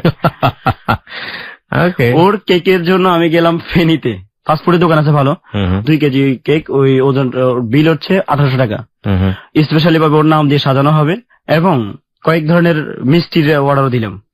দিয়ে ওর জন্য পুতুল খুঁজতে বের হলাম, পুতুল খুঁজতে খুঁজতে সে লাল পুতুলতে খুঁজে পাচ্ছি না। 1 নম্বর বিড়াল হতে হবে, 2 নম্বর বড় হতে হবে এবং লাল কালার হতে হবে। খুঁজতে খুঁজতে ফেনী চাইলাম, ফেনী মহিবাল চাইলাম, এরপরে সর্বশেষ কুমিল্লা যাই পাইছি, 1300 টাকা দামের একটা পুতুল তার জন্য নিলাম। এগুলা নিয়ে তার জন্মদিনে হাজির। প্রিয় শ্রোতা, গল্প শুরু মাত্র, যদিও আমাদের সময় অনেকখানি চলে গেছে, কিন্তু গল্পের আসল পার্টটা হচ্ছে ঠিক রাত 1টার টাইম চেক হওয়ার সঙ্গে সঙ্গে। এতক্ষণ ধরেও আপনারা মোটামুটি একটা ডিলেমার থেকে বের হয়ে আসতে পেরেছেন যে মেয়ের বিয়ে দিতে চাচ্ছে বলেই এই ছেলেটাকে সে খুঁজে বের করেছে, এবং ছেলেটাকে যেভাবেই হোক না কেন তার পরিবারের সাথে অ্যাফিলিয়েটেড করতে চাচ্ছে বলেই এত জামাই আদর, আগে থেকেই জামাই না হয়ে। কিন্তু গল্প কিন্তু শেষ হয়নি, গল্পের আসল জায়গাটাই হচ্ছে ঠিক রাত 1টার টাইম চেক হওয়ার সঙ্গে সঙ্গে। ব্যাপারটা যদি এরকমও হতো তাহলেও একটা কথা ছিল, কিন্তু ব্যাপারটা এরকম হয়নি। ব্যাপারটা আসলে কি হয়েছিল সেটা আপনারা জানবেন, আবারও বলছি, ঠিক রাত 1টার টাইম চেক হওয়ার সঙ্গে সঙ্গে। ওকে দেখার জন্য কিংবা Hello 920 টিম মেম্বার হওয়ার জন্য আপনারা চলে আসতে পারেন আমাদের ফেসবুক পেজে। আমাদের ফেসবুকের ঠিকানা www.facebook.com/hello8920। ওখানে গিয়ে লাইক দেওয়ার সঙ্গে সঙ্গে আপনারা Hello 8920 মেম্বার হয়ে যাবেন। ফিরে আসছি ঠিক রাত 1টার টাইম চেক হবার সঙ্গে সঙ্গে।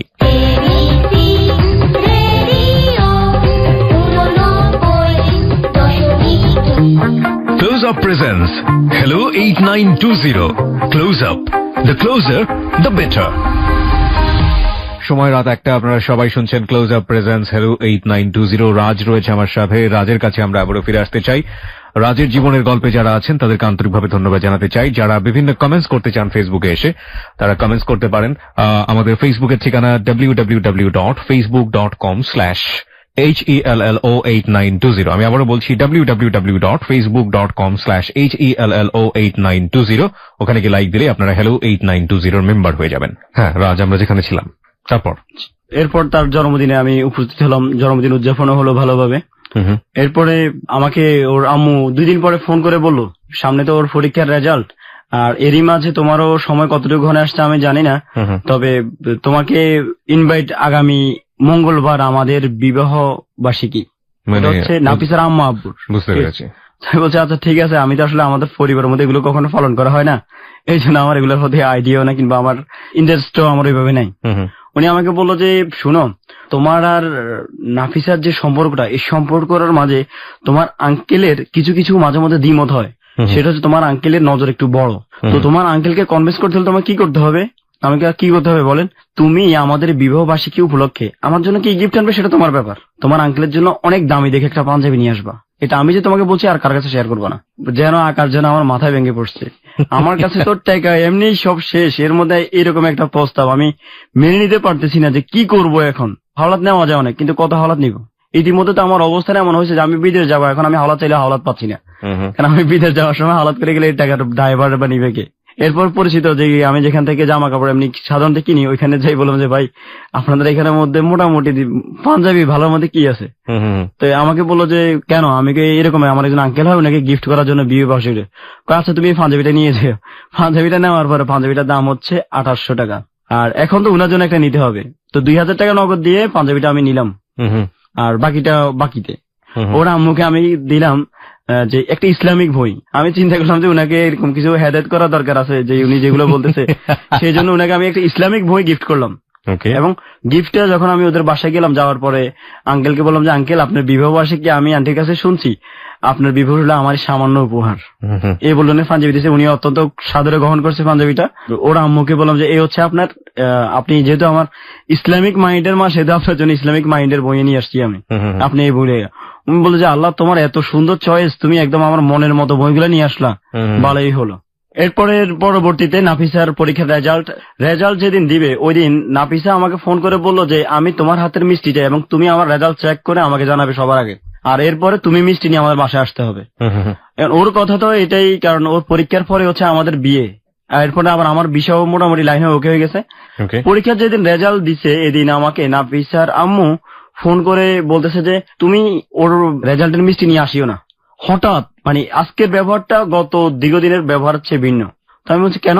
ও তো আমাকে বললো যে আমার হাতের মিষ্টি যারা খাবে না, কয় এসব কথা বলেন, আমার ফ্যামিলিটা ঝামেলা হয়েছে, তুমি আপাতত এটা বাদ দাও।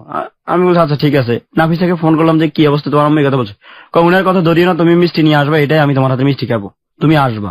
8 আইটেমের মিষ্টি নিলাম। ওর পরীক্ষার রেজাল্ট দিছে এই উপলক্ষে, মিষ্টি নিয়ে গেলাম। যাওয়ার পরে উনারা কেউ কেমন জানি চুপচাপ, মানে শুধু নাফিসাই আমার সাথে কথা বলে, আর কেউ মনে হয় যে আমার থেকে কিছুটা আলাদা।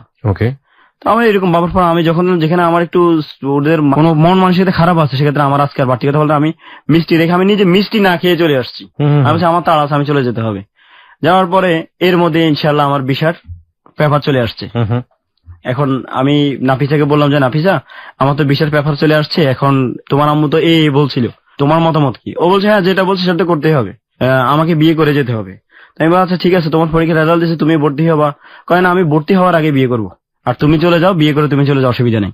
তাই বলছি আচ্ছা ঠিক আছে, আমি তোমার মায়ের সাথে কথা বলি। এখন ওর মায়ের সাথে যখন আমি বললাম যে আম্মু আপনি যে বিয়ের কথা বলছেন, উনি বলে যে বাবা তুমি বিয়ে এখন করতে হবে না, এখন চলে যাও, বিদেশ থেকে আসি করিও, আমরা তো মেয়েটা তোমার কাছে দিব। তো আমি বলছি আচ্ছা ঠিক আছে, আপনি যেহেতু পরে বলছেন, আমি উনাকে আর অবিশ্বাস করিনি, আমি উনার কথা মতো বলি আচ্ছা ঠিক আছে ওকে। নাফিসাকে বললাম যে তোমার আম্মু এই কথা বলছে, আসলে একদিক দিয়ে ভালো হইলো, মূলত আমার হাতে টাকাটা খুব শর্ট, বিয়ে করলে তো অনেক টাকা দরকার, সেক্ষেত্রে আমি বিয়ে না করে এখন ভালো। ও আমাকে বললো যে আসলে তুমি কখনোই চালাক হবে না, তুমি সবসময় বোকা। আমি বলছি কেন? বললো যে উনি গত 4-5 দিন আগে একটা আমেরিকা ছেলের বায়োডাটা আমার কাছে নিয়ে আসছে, বায়োডাটা নিয়ে আসছে এই জন্য যে ওই ছেলেটা এস্টাবলিশ, তুমি এস্টাবলিশ নয়। উনি এতদিন যে কথা ছিল ওই কথা মতো নাই, তুমি বিদেশে চলে যাও, এরপরে আমার বিয়ে ফাইনাল ওই ছেলের সাথে। ওকে ওকে, the point is coming up. কি বলো না বলো, তোমার আম্মু একজন ইসলামিক মানুষ, তোমার আব্বা হজ করছে, তোমার আম্মা হজ করছে, উনারা কি উনাদের কথার বরখেলাপ করবে? বলছে তুমি এখনো মানুষ চিন্তা অনেক ভুল করতেছো। আমি আচ্ছা ঠিক আছে, তোমার আম্মুর সাথে আমি কথা বলি। আমি ওর আম্মুর সাথে বললাম যে আচ্ছা ঠিক আছে, আপনারা যেহেতু বিয়ে দিতে চান না, আপনি বিয়েটা পড়ায় রাখেন, যেহেতু আপনি আমার কাছে মেয়ে বিয়ে দিবেন বলছে, বিয়েটা পড়ায় রাখেন, ওকে আমার কাছে দিতে হবে না, আমি ওর কাছে যাবো না, আপনি শুধু বিয়েটা পড়ায় রাখেন। ওর আম্মু বললো যে আচ্ছা বিয়েটা পড়ায় রাখলাম, কাবিনও করলাম, কালকে আমি এটা ছিঁড়ে ফেললাম, তখন এটা দাম আছে কোনো? আমি তোমাকে জবান দিচ্ছি যে তোমার বিয়ে ওর সাথে হবে, তুমি আমার মুখের কথা বিশ্বাস করো না? আমি হ্যাঁ, আমি তো আপনাকে অবশ্যই অনেক বিশ্বাস করি, আমার মুখের কথা বিশ্বাস করলে তুমি বিদেশে চলে যাও, কোনো কথা বলবা না, আর যদি এরপর তুমি ওকে বিয়ে করবা বলো, তাহলে তোমার বিদেশ যাওয়া হয়তো কপালে থাকবে না। আমি মানে পুরোটাই অবাক যে কি হতে যাচ্ছে, কি সমস্যা, কেন এমন করতেছে। আমি নাফিসাকে খুলে বললাম যে এই অবস্থা। নাফিসা বললো যে আমি জীবনে তোমাকে দেখছি প্রথম, আমি তোমাকেই ভালোবাসতে চাই, তোমাকে ভালোবাসছি এবং তোমাকে ভালোবাসছি বিদে তোমার গিফট আমি গ্রহণ করছি, আমি তোমাকে ছাড়া অন্য কারোর কাছে যাওয়া আমাদের সম্ভব না, এবং তুমি আমাকে বিয়ে করে যাবা, যদি করতে চাও আমাকে, যদি আমার প্রতি সত্যিই ভালোবাসা থাকে আমাকে বিয়ে করে যেতে হবে, আর নয়তো আমি সুইসাইড করবো। তাই বলছি আরে কি মুসিবতে পড়লাম। আমার মায়ের সাথে শেয়ার করলাম, মা বলতেছে যে বাবা যেখানে মেয়ের মা ঝামেলা হচ্ছে সেখানে বিয়ে করার দরকার নেই। আমার মায়ের স্ট্রেট ফরওয়ার্ড কথা। আমি নাফিসার বললাম যে দেখো তোমার মা যদি এগুলো করছে সে তো তোমাকে বিয়ে দিলে দিয়ে দেখো, আমার আর কি করা, আমি তো তোমার মার সাথে বুঝার মতো ক্ষমতা আমার নেই। যদি আমার বিদেশ বন্ধ করে দেয় আমার পরিবারও আমার জায়গা হবে না। ও বললো যে তুমি মানে আমার আম্মার নাম্বার আর কি ওকে দেওয়ার জন্য। ওই প্রথম ওই আমার মাকে ফোন করে আমার মাকে বলে যে মা গো আপনি আপনার ছেলের অনুরোধে, আমি আপনার ছেলেকে ভালোবাসছি, আমাকে ও ভালোবাসছে, আপনি আমাদের আপনি অনুমতি দিলে আমি ওকে যাই বিয়ে করতে পারি। ও তো আপনার কথা ছাড়া আমাকে বিয়ে করতেছে না। আমার আম্মারে যখন ও এমন ভাবে মা ডাকলো, আমার মা ওর হাফেজ মেয়ে, এরপরে আরো এমন ভাবে মা ডেকে ওকে এমন ভাবে আমার মাকে রাজি করলো, আমার মা আমাকে অনুমতি না নিয়ে ওকে রাজি হয়ে গেছে। আমার আম্মা সাপোর্ট দেওয়ার পরে আমি ওর মাকে ফোন করলাম যে ভবিষ্যতে যদি আপনার মেয়ে নিয়ে আপনি যা করতেছেন যে এখন বিয়ে দিবেন দিচ্ছে না, ও যদি আমার কাছে চলে আসে আমি কিন্তু তখন ওকে ফিরাবো না। এটা আমি ওর মাকে কিন্তু আগেই বলে রাখছি। একথা বলছে যে আচ্ছা ঠিক আছে আমার মেয়ে ওইরকম না, সেটা আমি জানি। আমার মেয়ে কখনো আমার অসম্মান করে কখনো ঘর থেকে বের হবে না। এই কথা বলছে রাত্রে। সকালবেলায় ও কি করছে বেড়ে চলে আসে, হ্যাঁ বোরকা একটা গায়ে দিয়ে, শুধু একটা বোরকা গায়ে আর পরা জামা, আর কোনো হাতে কোনো বেনিটি ব্যাগ ছিল না ওর। এইভাবে চলে আসছে আর আমাকে বলতেছে যে তুমি কই, আমি এখানে। এখন আসছে আমি তো জানি বলছে আসবে আর কি, এত তাড়াতাড়ি আসবে সেটা আমি বুঝতে পারি নাই। এখন আমার বলছে তুমি আমাকে বিয়ে করবে কি করবে না সেটা বলো, যদি বিয়ে করতে চাও তাহলে করো, আর যদি বিয়ে করতে না চাও তাহলে আমাকে মেরে ফেলো, দুইটার একটা। আমি তো কনফিউশনে পড়ে গিয়ে ওর মাকে ফোন করলাম যে আপনার মেয়ে তো বিয়ে ছাড়া তো যাচ্ছে না, কিংবা বিয়ে না করলে সুইসাইড করবে। ওর আম্মু বললো যে ঠিক আছে, ওকে বলে যে বাসা চলে আসার জন্য, বাসা আসলে আমরা আনুষ্ঠানিকভাবে বিয়ে দিব। আমি ওকে প্রস্তাব দিলাম। ও বললো যে না আমি আমার মাকে বিশ্বাস করি না, যেখানে সে তোমাকে কথা দিয়ে কথা রাখে না সেখানে আমি ওকে বিশ্বাস করতে পারতেছি না, তুমি আমাকে বিয়ে করো। যাক কি আর করা, বিয়ে করলাম। বিয়েটা করলাম ফেনী কোর্টের মধ্যে, কোর্টের মাধ্যমে, এটা কোর্ট ম্যারেজ। আচ্ছা কোর্ট ম্যারেজ করার পরে এরপর আমরা গেলাম ফেনী আপনার ইমাম সমিতিতে যে আমি ওকে বললাম যে বিবাহটা হতে হবে তোমার ইসলাম সম্মতভাবে, যেন কোনো ফাঁক ফোকরে যেন না থাকে, আল্লাহর দিক থেকে যেন সম্পূর্ণ সলিড হয়। ফেনী জামে মসজিদের প্রধান ইমাম যিনি, উনার বাসায় গেলাম, উনি আমাদেরকে ইসলামিক শরিয়া মোতাবেক বিয়েটা পড়ালো। আপনার একটা হচ্ছে কোর্টে, একটা হচ্ছে এখানে, দুইটাই মিলে আমি একটা বিয়ে ধরে নিলাম। বিয়ে করে আমরা 10 দিন থাকার পরে ওর আম্মু আমার বাড়িতে গেল, যাই আমার আম্মা আব্বাকে বললো যে যাই হয়েছে আসলে ভুলটা আমার ছিল, আপনারা বলেন যে ওকে নিয়ে আসার জন্য, আপনি নিয়ে আসার পরে আমরা ঘরোয়া ভাবে আনুষ্ঠানিক করবো। এখন মেয়ে ছেলে যদি বাইরে থাকে এটা আমার অসম্মানের বিষয়। এখন আমার এই সুযোগে আমার বিদেশের ফ্লাইটে ডেট পড়ে গেছে, আমরা তখন কক্সবাজার হানিমুনে। এই অবস্থার পরে ওর মা যখন প্রস্তাব দিল আমার আব্বা আম্মা বললো যে এই তুই তাড়াতাড়ি এদের মেয়ে নিয়ে বাসা দিয়ে, এরা আমাদেরকে আগামী 3 দিন পরে বাসা যেতে বলছে, আমরা ওইখানে যে আনুষ্ঠানিক কথাবার্তা বলে চলে আসবো। এই কথা বলছে, আমি আমার বাবা মার কথা মতো ওকে ওদের বাড়িতে দিয়ে আসলাম। ও যাইতে চায় না, এরপর ওকে দিয়ে আসলাম। দিয়ে আসছি আর 2 দিন পরে ও আমাকে ফোন করে বলতেছে তুমি মানুষ না একটা জানোয়ার, আমাকে বলতেছে। তো বলছি হঠাৎ আমাকে তুমি মানুষ না জানোয়ার, তুমি জানোয়ার না হলে তুমি একটা জানোয়ারদের কাছে আমাকে কিভাবে দিয়ে গেছো? এরা আমাকে গত 2 দিন কেমন টর্চার করছে তুমি জানো?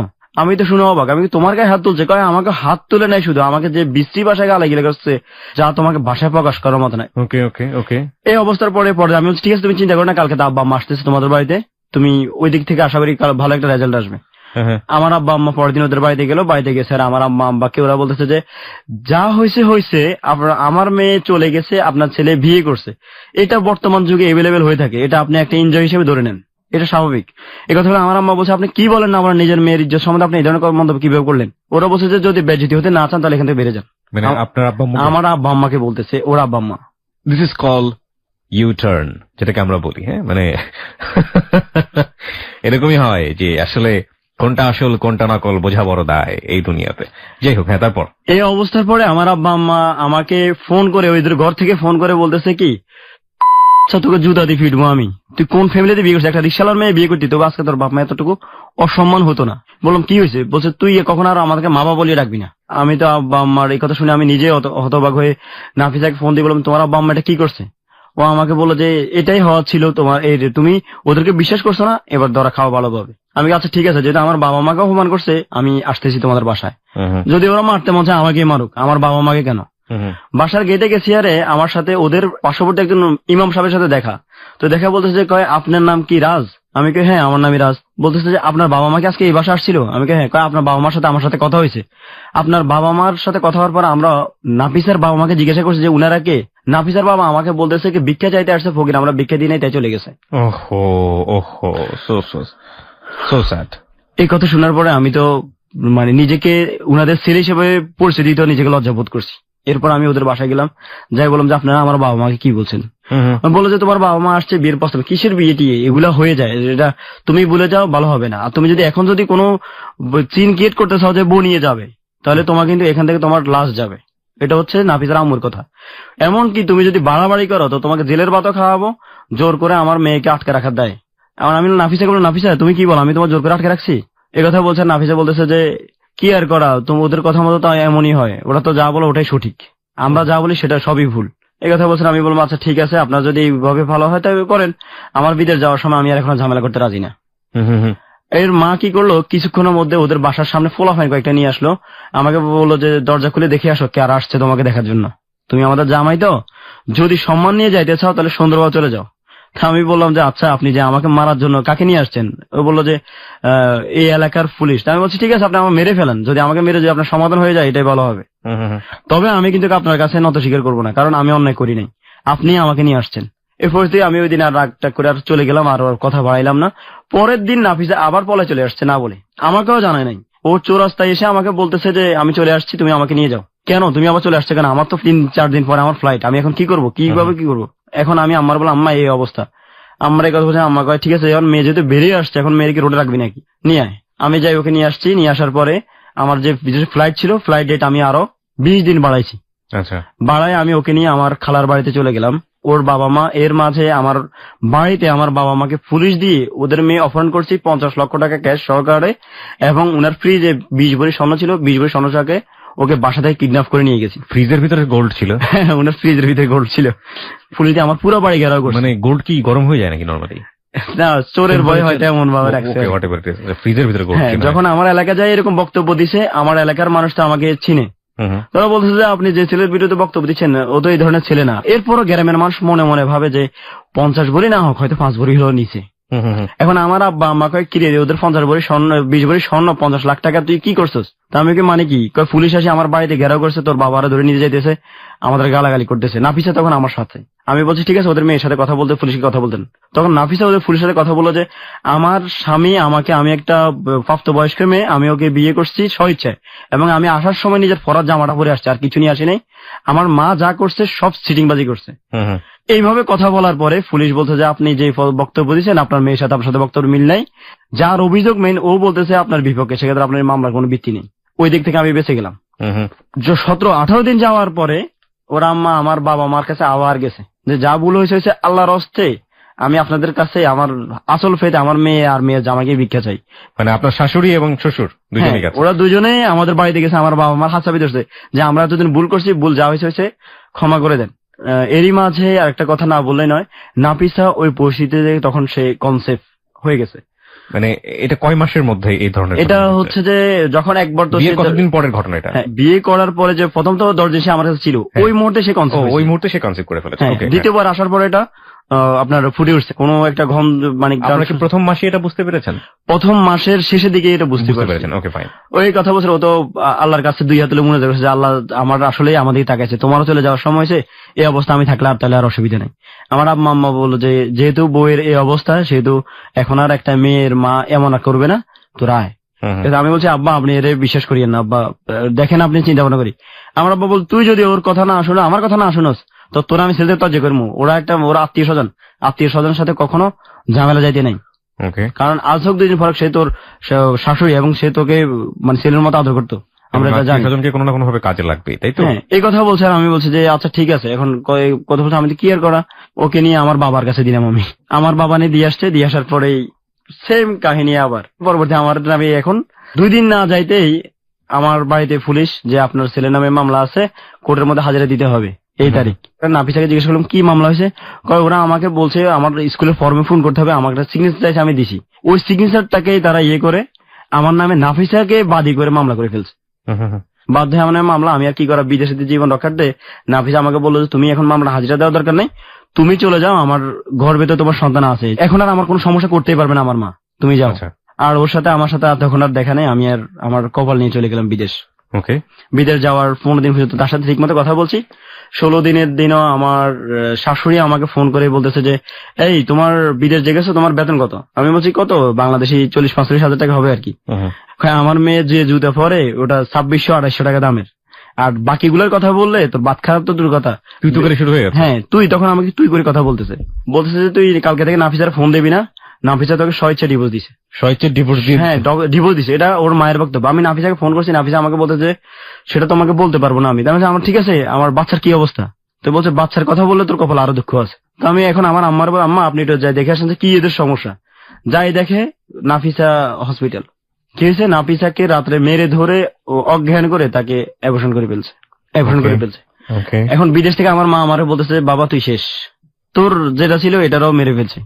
এটা নিয়ে আমি অনেক দৌড়াদৌড়ি করতে ওদের এলাকার মানুষকে জানাইলাম যে আমার বিবাহিত স্ত্রীকে এইভাবে করতেছে, আপনার একটু ব্যাপারটা দেখেন। আমার ইচ্ছা ছিল মুরব্বী হয়তো বললে হয়তো ওরা ভালো হয়ে যাবে। মুরব্বীরা গেছে, ওরা বলতেছে এই ছেলেটা আমার মেয়ে বিয়ে করেনি, আমার মেয়ে তো কখনো বিয়ে হয়নি। অস্বীকার। বিয়ের কাবিননামা দেখাইলাম, তাও অস্বীকার। বলতেছে যে এই ছেলেটা কম্পিউটার ইঞ্জিনিয়ার, এই আপনার বিভিন্ন ভাবে কম্পিউটার মাধ্যমে আমার মেয়ের ছবি লাগাইছে। ও আমার মেয়েকে বিয়ে করতে চাইছে, মূলত ওকে আমরা বিয়ে দিই নাই, কারণ ও একটা বখাটে মদখোর, গাঁজাখোর, নেশাখোর। ওদের কাছে কি বাইরে থেকে এসে এটা করলেন? না না না, তাহলে আমি বিদেশ থেকে শুনতেছি এরকম বক্তব্য।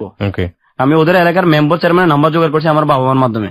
সর্বশেষ আমি আমার আম্মাকে বললাম আপনি বৌদ্ধের একটা সার্চ ওয়ারেন্ট মামলা করেন, SDW আর কি যেটা মামলা বলা হয়। আমার মা মামলা করলো, নাফিসাকে আদালতে ডাকলো, নাফিসা আদালতের মধ্যে যাই আমার বিপক্ষে কথা বললো।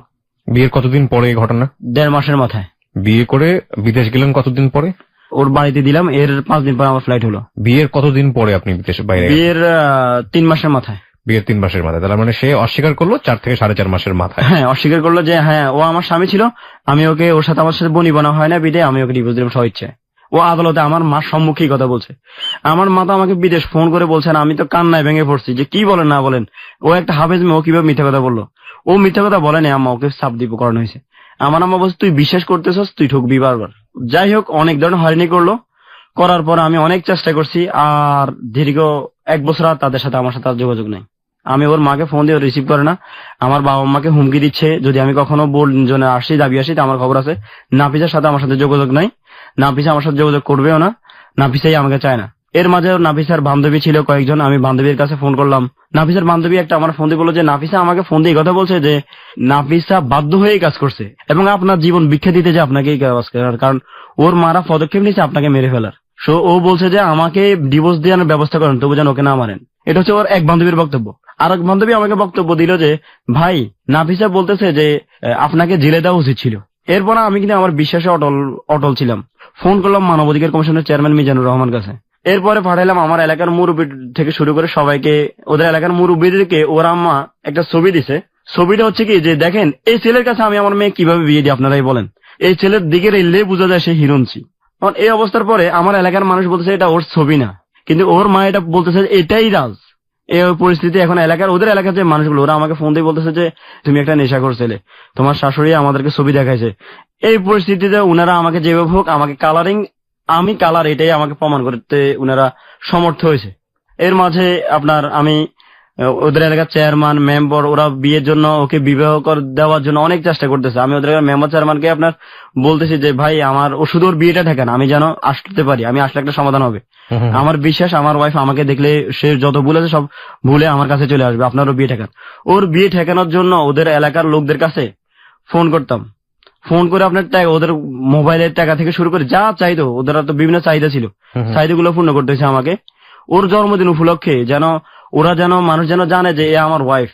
আমি কি করলাম, বিদেশ থেকে ওদের এলাকার একটা হোটেলকে কন্ট্যাক্ট দিলাম যে আপনি ওদের এলাকার মধ্যে যতটা বাসা আছে মোট 500টা প্যাকেট বিরিয়ানির প্যাকেট, প্রতিটা বাসায় 500 প্যাকেট বিরিয়ানি দিবেন। এটা ছিল আমার ওর বিদেশ থাকা অবস্থা জন্মদিনের উপহার। এরপরে ও 30 পারা কোরআনে হাফেজ।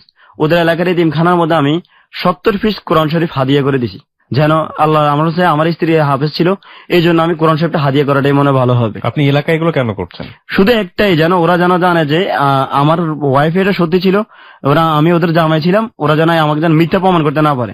আমার উদ্দেশ্য ছিল একটাই। এমন ভাবে দীর্ঘ আপনার 1 বছর 3 মাস যাবত কষ্ট করলাম ওর জন্য।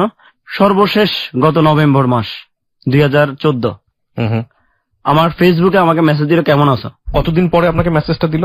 প্রায় 1 বছর 1 মাস কিংবা 2 মাসের দিনে। এই 1 বছর 1 মাসে আপনাদের সাথে কতবার এরকম ডিভোর্স হওয়া, বিয়ে হওয়া এসবের ঘটনা ঘটেছে এর আগে? হ্যাঁ, এর মধ্যে তো প্রথম বাড়িতে আপনার একবার তাকে দিয়ে আসার পরে তাকে একটা ডিভোর্স নাম্বার পাঠালো।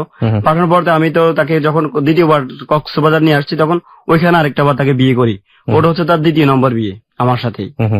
আর এরপরে যখন আপনার কক্সবাজার থেকে আবার যখন তাকে বাড়িতে আমার বাবার মাধ্যমে যখন ওদের বাড়িতে পাঠানোর সময় আমার আব্বা বলছে যে তোদের যে বিয়ে হয়েছে আমি এটাকে কোর্টের মধ্যে আরো ভালোভাবে ইয়ে করতে চাই, তোরা কোর্টের মধ্যে আমাদের এলাকার উকিলের কাজের মাধ্যমে আরেকটা বিয়ে কর। আচ্ছা, ওই মুহূর্তে তাকে আরেকটা বার বিয়ে। এইটা হচ্ছে তার সাথে আমার 3 নম্বর বিয়ে। আচ্ছা, একই মেয়ের সাথে একই ছেলের 3 নম্বর বিয়ে। 3 নম্বর বিয়ের পর আপনাদের সাথে কতদিন যাবত যোগাযোগ ছিল না? মানে প্রথম কথা হচ্ছে ফেসবুকে যখন আপনাকে সে নক করলো তার আগ পর্যন্ত আপনার কি স্ত্রী ছিল নাকি ডিভোর্স অবস্থায় ছিল? না, ডিভোর্স অবস্থা ছিল, কারণ 3 নম্বর বিয়ে করার পরে বিদেশ যাওয়ার পরে তারা আবারও ডিভোর্স লেটার আমার বাপ মার কাছে পাঠাইছে। ওর কাছ থেকে বারবার সাইন নিত? হ্যাঁ, সাইন নিত। আর ওর মনে হয় যে কেন জানি দিয়ে দিত, আল্লাহ মাহবুদে জানে, কারণ মনের খবর তার আমি জানতাম। তারপরে আপনি কি করতেন? আপনি কনভিন্স করে আবার বিয়ে? আমি কনভিন্স করতে বলে আমি তো সাথে যোগাযোগ করতে পারি না 3য় ডিভোর্স দেওয়ার পরে। ফেসবুকে একদিন আমার বাবা অসুস্থ হওয়ার পর আমি ফেসবুকে বললাম যে আমার বাবা অসুস্থ, সবাই দেশবাসী দোয়া চাই, এমন একটা আমি স্ট্যাটাস দেওয়ার পরে ও আমাকে মেসেজ দিল বাবার কি হয়েছে। মেসেজ করার পরে আমি ওকে বললাম যে আমি অপরিচিত লোকের সাথে কথা বলি, কারণ আমি তখন বুঝতে পারিনি সে নাফিসা। তাই আমি বলছি বাবার কি হয়েছে, আপনি কে বলছেন, তুমি কে যে আমার বাবার খোঁজ খবর নিচ্ছ? বলছে আমি আরিহা, আপনার খুব শুভাকাঙ্ক্ষী।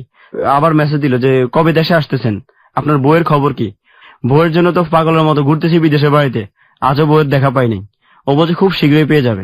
এর 2 দিন পরে সে বলল যে আমি নাফিসা, আমি তোমাকে ছাড়া বাঁচবো না, আমি তোমার জন্য অপেক্ষা আছি, যত কিছু করছে আমি পরিস্থিতি শিখে, তুমি আমাকে ভুল বুঝিও না। আমি সাথে সাথে তো মানে আকাশ কুসুমের মতো যে এত খুশি যে ও আবার ফিরে আসছে। বারবার ডিভোর্স হচ্ছে, বারবার এটা হচ্ছে ওটা হচ্ছে, তারপর আপনি খুশি? আমি এতটাই বিশ্বাস করতাম যে আমি বুঝতাম যে ওর মা এগুলো করাচ্ছে ওকে বাধ্য করে। এই কথা বলার পরে যখন আমি বললাম যে এই অবস্থা এখন কি করে, ও বললো যে আমি ঢাকায় মানিকনগর ইউনিভার্সিটি ভর্তি হয়েছি, আমার আব্বা আম্মা আমার নাম চেঞ্জ করে দিছে, কারণ তুমি নাফিসা শুনলে যদি তুমি যদি খোঁজ খবর করে আমাকে বের করো। আমি আমার আম্মাকে ফোন করলাম, আম্মা নাফিসাতে ফিরে আসছে, আপনারা বলছেন সে আসবে না, ওই তো নাফিসা ফিরে আসছে, আমার সাথে যোগাযোগ করছে। এইভাবে 15 দিন কথা বলার পরও আমাকে বললো যে আমার ভালো মোবাইল নেই যেন আমি কথা বলতে পারি না। তাই আমি বলছি তোমার মোবাইল নেই এটা কোনো কথা হলো? তোমার মোবাইল আজকে কিনবা তুমি? আমি বান্ধবীর মোবাইল দিয়ে ফেসবুক চালাই। আমি সাথে সাথে তার জন্য 10,000 টাকা পাঠাইছি। সে একটা মোবাইল কিনছে, মোবাইল কিনে তো এখন সে অল টাইমে ফেসবুকে থাকে। পরবর্তী আমি ওকে বললাম যে দেখো আমার হাতে একটা দামি সেট আছে, যদি তুমি চাও আমি এটা পাঠিয়ে দিতে পারি। ও আমাকে বললো যে না, আমার দামি সেট দরকার নাই, তুমি দেশে কবে আসবে, আমি শুধু তোমার অপেক্ষায় আছি, তুমি দেশে চলে আসো। এই বলছে। আর আমি ওকে বললাম যে আচ্ছা তোমাকে তো আমি বিদেশ থেকে আসার সময় তোমাকে ভালো দামি সেট করে দিতে পারি নাই, এটা আমার অনেক কষ্ট, তবে আজকে আমার দামি সেট আছে কিন্তু তুমি নেই, সেক্ষেত্রে আমার হাতে সেটটা আমি তোমাকে দিতে চাই। এই কথা বলছে, আচ্ছা ঠিক আছে, তোমার যদি ইচ্ছা হয়েছে তুমি দিয়ে দাও। যখন ও আমাকে বললো যে তুমি দেশে 2 মাসের মধ্যে চলে আসো, এটা বলছে শনিবার দিনে যাই, শুক্রবার দিনে সে আমাকে বলতেছে কি আমি যে তোমার সাথে কথা বলি এটা আমার বাবা মা খবর পেয়ে গেছে, আগামী সোমবার ওরা আমাকে নিয়ে যাবে, এখন আমার মনে হয় তোমার সাথে আমার সাথে আর রিলেশন আর থাকতেছে না। তো আমি কি এটা কোনো কথা হইলো? কয় আচ্ছা ঠিক আছে, দেখি আমি কিভাবে এটা ম্যানেজ করা যায়।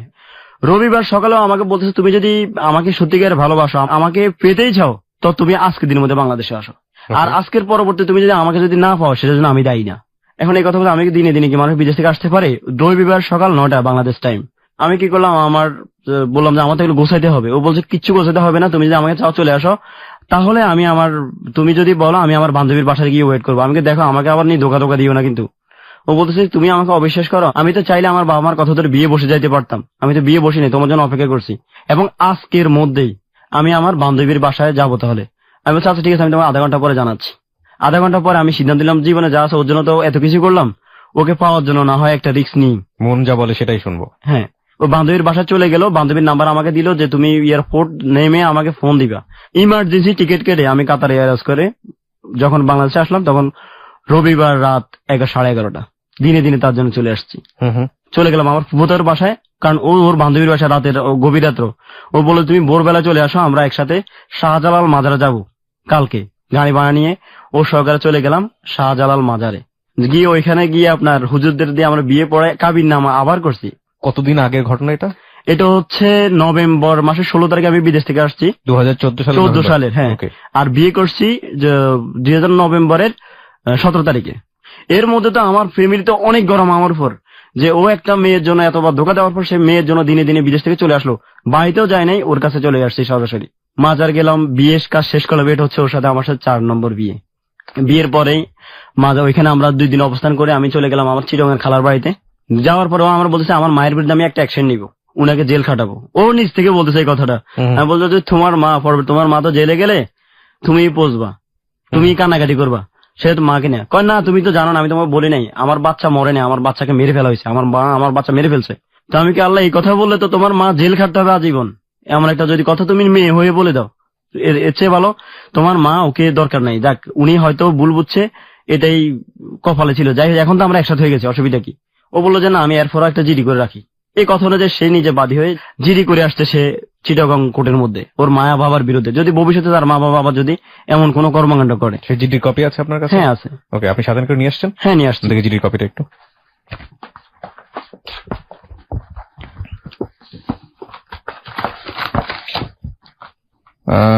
ওকে, বর্তমানে ইউনিভার্সিটি এলাকা বনাম এত এত এত প্রুক্ত প্রার্থীর মত নিবেদনে প্রার্থীকে একজন সহজ সরল আইনের প্রতি শ্রদ্ধাশীল ব্যক্তি হন বটে, অপরপক্ষে প্রতিপক্ষ জুলুমবাজ, পরধনলোভী, দাঙ্গাবাজ, সর্বোপরি সন্ত্রাসী প্রকৃতির লোক।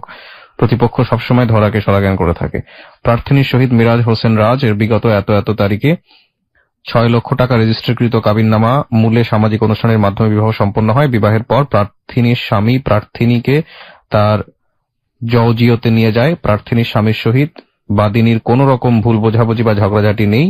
তারপরও প্রার্থিনীর বাবা এবং মা 1 ও 2 নম্বর প্রতিপক্ষ, 3 ও 5 নম্বর প্রতিপক্ষগণের সহায়তায় ও প্ররোচনায় বাদিনীকে বাদিনীর স্বামীর সহিত সংসার যাপন করিতে বাধা প্রদান করে।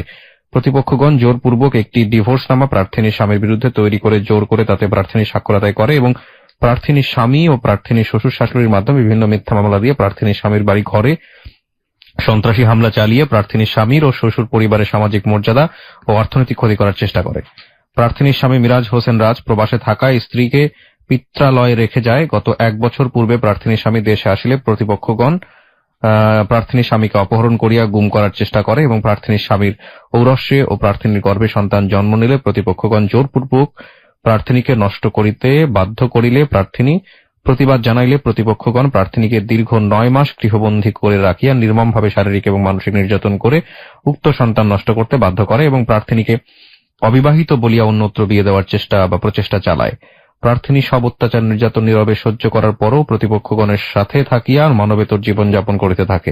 গত 1 মাস আগে প্রার্থিনীর স্বামী পুনরায় বিদেশ থেকে আসিলে প্রার্থিনী প্রতিপক্ষগণের অগোচরে প্রার্থিনীর স্বামীকে সমস্ত ঘটনা খুলে বলিলে প্রার্থিনীর স্বামী প্রার্থিনীকে নিয়ে আলাদা বাসায় চট্টগ্রামে থাকার ব্যবস্থা করে। সেখানেও প্রতিপক্ষগণ আসিয়া প্রার্থিনী এবং তার স্বামীকে জানে মেরে লাশ গুম করে ফেলার, প্রার্থিনী ও তার স্বামীকে অপহরণ করে গুম করে ফেলার, প্রার্থিনী ও তার স্বামীকে অ্যাসিড মেরে ঝলসিয়ে দেওয়ার এবং নারী নির্যাতনের বিভিন্ন মামলা মোকদ্দমা দিয়ে প্রার্থিনীর স্বামীর ও প্রার্থিনীর শ্বশুরালয়ের ক্ষতি করার হীন চেষ্টায় লিপ্ত রহিয়াছে। বর্তমানে প্রার্থিনী তার স্বামী ও শ্বশুর বাড়ির লোকজনের সাথে চট্টগ্রামে সুখে সংসার যাপন করিতেছে। এহেন পরিস্থিতিতে প্রতিপক্ষগণ যে কোনো মুহূর্তে প্রার্থিনীর ও প্রার্থিনীর স্বামীর সুখের সংসারে আগুন ধরাতে পারে, চির ধরাতে পারে। অ্যাসিড মেরে প্রার্থিনী ও প্রার্থিনীর স্বামীকে ফাঁসিয়ে মিথ্যা মামলা মোকদ্দমা দিয়ে হয়রানি করিতে পারে। নারী নির্যাতন মামলা দিয়ে বাদিনীর শ্বশুর পরিবারকে হয়রানি করিতে পারে। প্রার্থিনীকে অপহরণ করে নিয়ে হটাতে পারে। প্রার্থিনীর সংসারে ভাঙন ধরানোর চেষ্টা করিতে পারে। প্রার্থিনীর স্বামীকে জানে মেরে লাশ গুম করে ফেলতে পারে মর্মে প্রার্থিনী আশঙ্কা করিতেছে বিধায় প্রার্থিনী ভবিষ্যৎ সূত্রের জন্য অত্র ডায়েরিখানা পেশ করিতেছে। অতএব বিনীত প্রার্থনা, মাননীয় আদালত ন্যায় বিচারের স্বার্থে ফৌজদারি কার্যবিধির 44 ধারা মোতাবেক প্রার্থিনীর আনিত অভিযোগ ভবিষ্যতের সূত্র হিসেবে সংরক্ষণের জন্য সাধারণ ডায়েরিভুক্ত করার আদেশ দানে বিজ্ঞ আদালতের সদয় মর্জি হয়। এটা করেছেন আপনারা 18/12/2014 তারিখে এবং আপনার ওয়াইফ নিজে এই জিডিটা করেছে, তাই তো? এবং নিকানামা এখানে আছে। ফাইন, তারপরে বলেন। তারপরে জিডি করার পরে ও আমাকে বললো যে ওদের বিরুদ্ধে অ্যাকশনে যাও, তুমি আমার বাবা মাকে গ্রেপ্তারের ব্যবস্থা করো। তখন আমি বলছি দেখো উনারা আমাকে এত কিছু করছে, আমি এটাকে মনে করি উনারা আমার সাথে যে আচরণটা করছে ওটা আমি এক ধরনের দোয়া মনে করি। তখন ও বললো যে আমি আমার মা বাবার সাথে যোগাযোগ করার ইচ্ছা আমার কোনোদিনও নাই, এই কথা বলছে। আমি বলছি আচ্ছা ঠিক আছে। এই জিডিটা করার পরে 3 দিনের দিনে ওরা আমার বাড়িতে গেছে। বাড়িতে যাওয়ার পরে আমার বাবা মাকে বললো যে যাই হয়েছে ওর আসলেই ও অনেক ভালো ছেলে, ওর সার্থক যে এই জন্য যে এত কষ্টে ভালোবাসা সে ফেরত পাইছে এত কিছুর পরও। আমি তার জন্য দোয়া ছাড়া আমার আর কিছু বলার নেই। তবে ওকে বলবেন যেন আমার মেয়ের সাথে আমার সাথে একটু কথা বলার সুযোগ দেয়। আমার মা হিসাবে এইটুকু আর্জি, আমি আর কখনো আপনাদেরকে ওদের সুখের সংসারে আর কখনো ঝামেলা করতে আসবো না। একথা বলার পর আমার আব্বা বললো যে বাবা থাক, মেয়ে মানুষের মা তো, মার মেয়ের একটু কথা বলতে দিস। তাই বলছি আচ্ছা ঠিক আছে আপনি যেহেতু বলছেন। তখন আমার বাবা আমার নাম্বার আমার শাশুড়িকে দিয়ে দিছে। শাশুড়ি আমাকে ফোন করে কান্নাকাটি করলো যে ভাবারে যা হয়েছে যেগুলো কখনো মনে আনিও না, যা হয়েছে মূলত হচ্ছে যে আমি তোমাকে দোয়া করার কারণে আল্লাহ আজকে তোমাকে এই অবস্থানে নিয়ে আসছে, তুমি একটা ভালো অবস্থানে আছো, আমি খুব খুশি।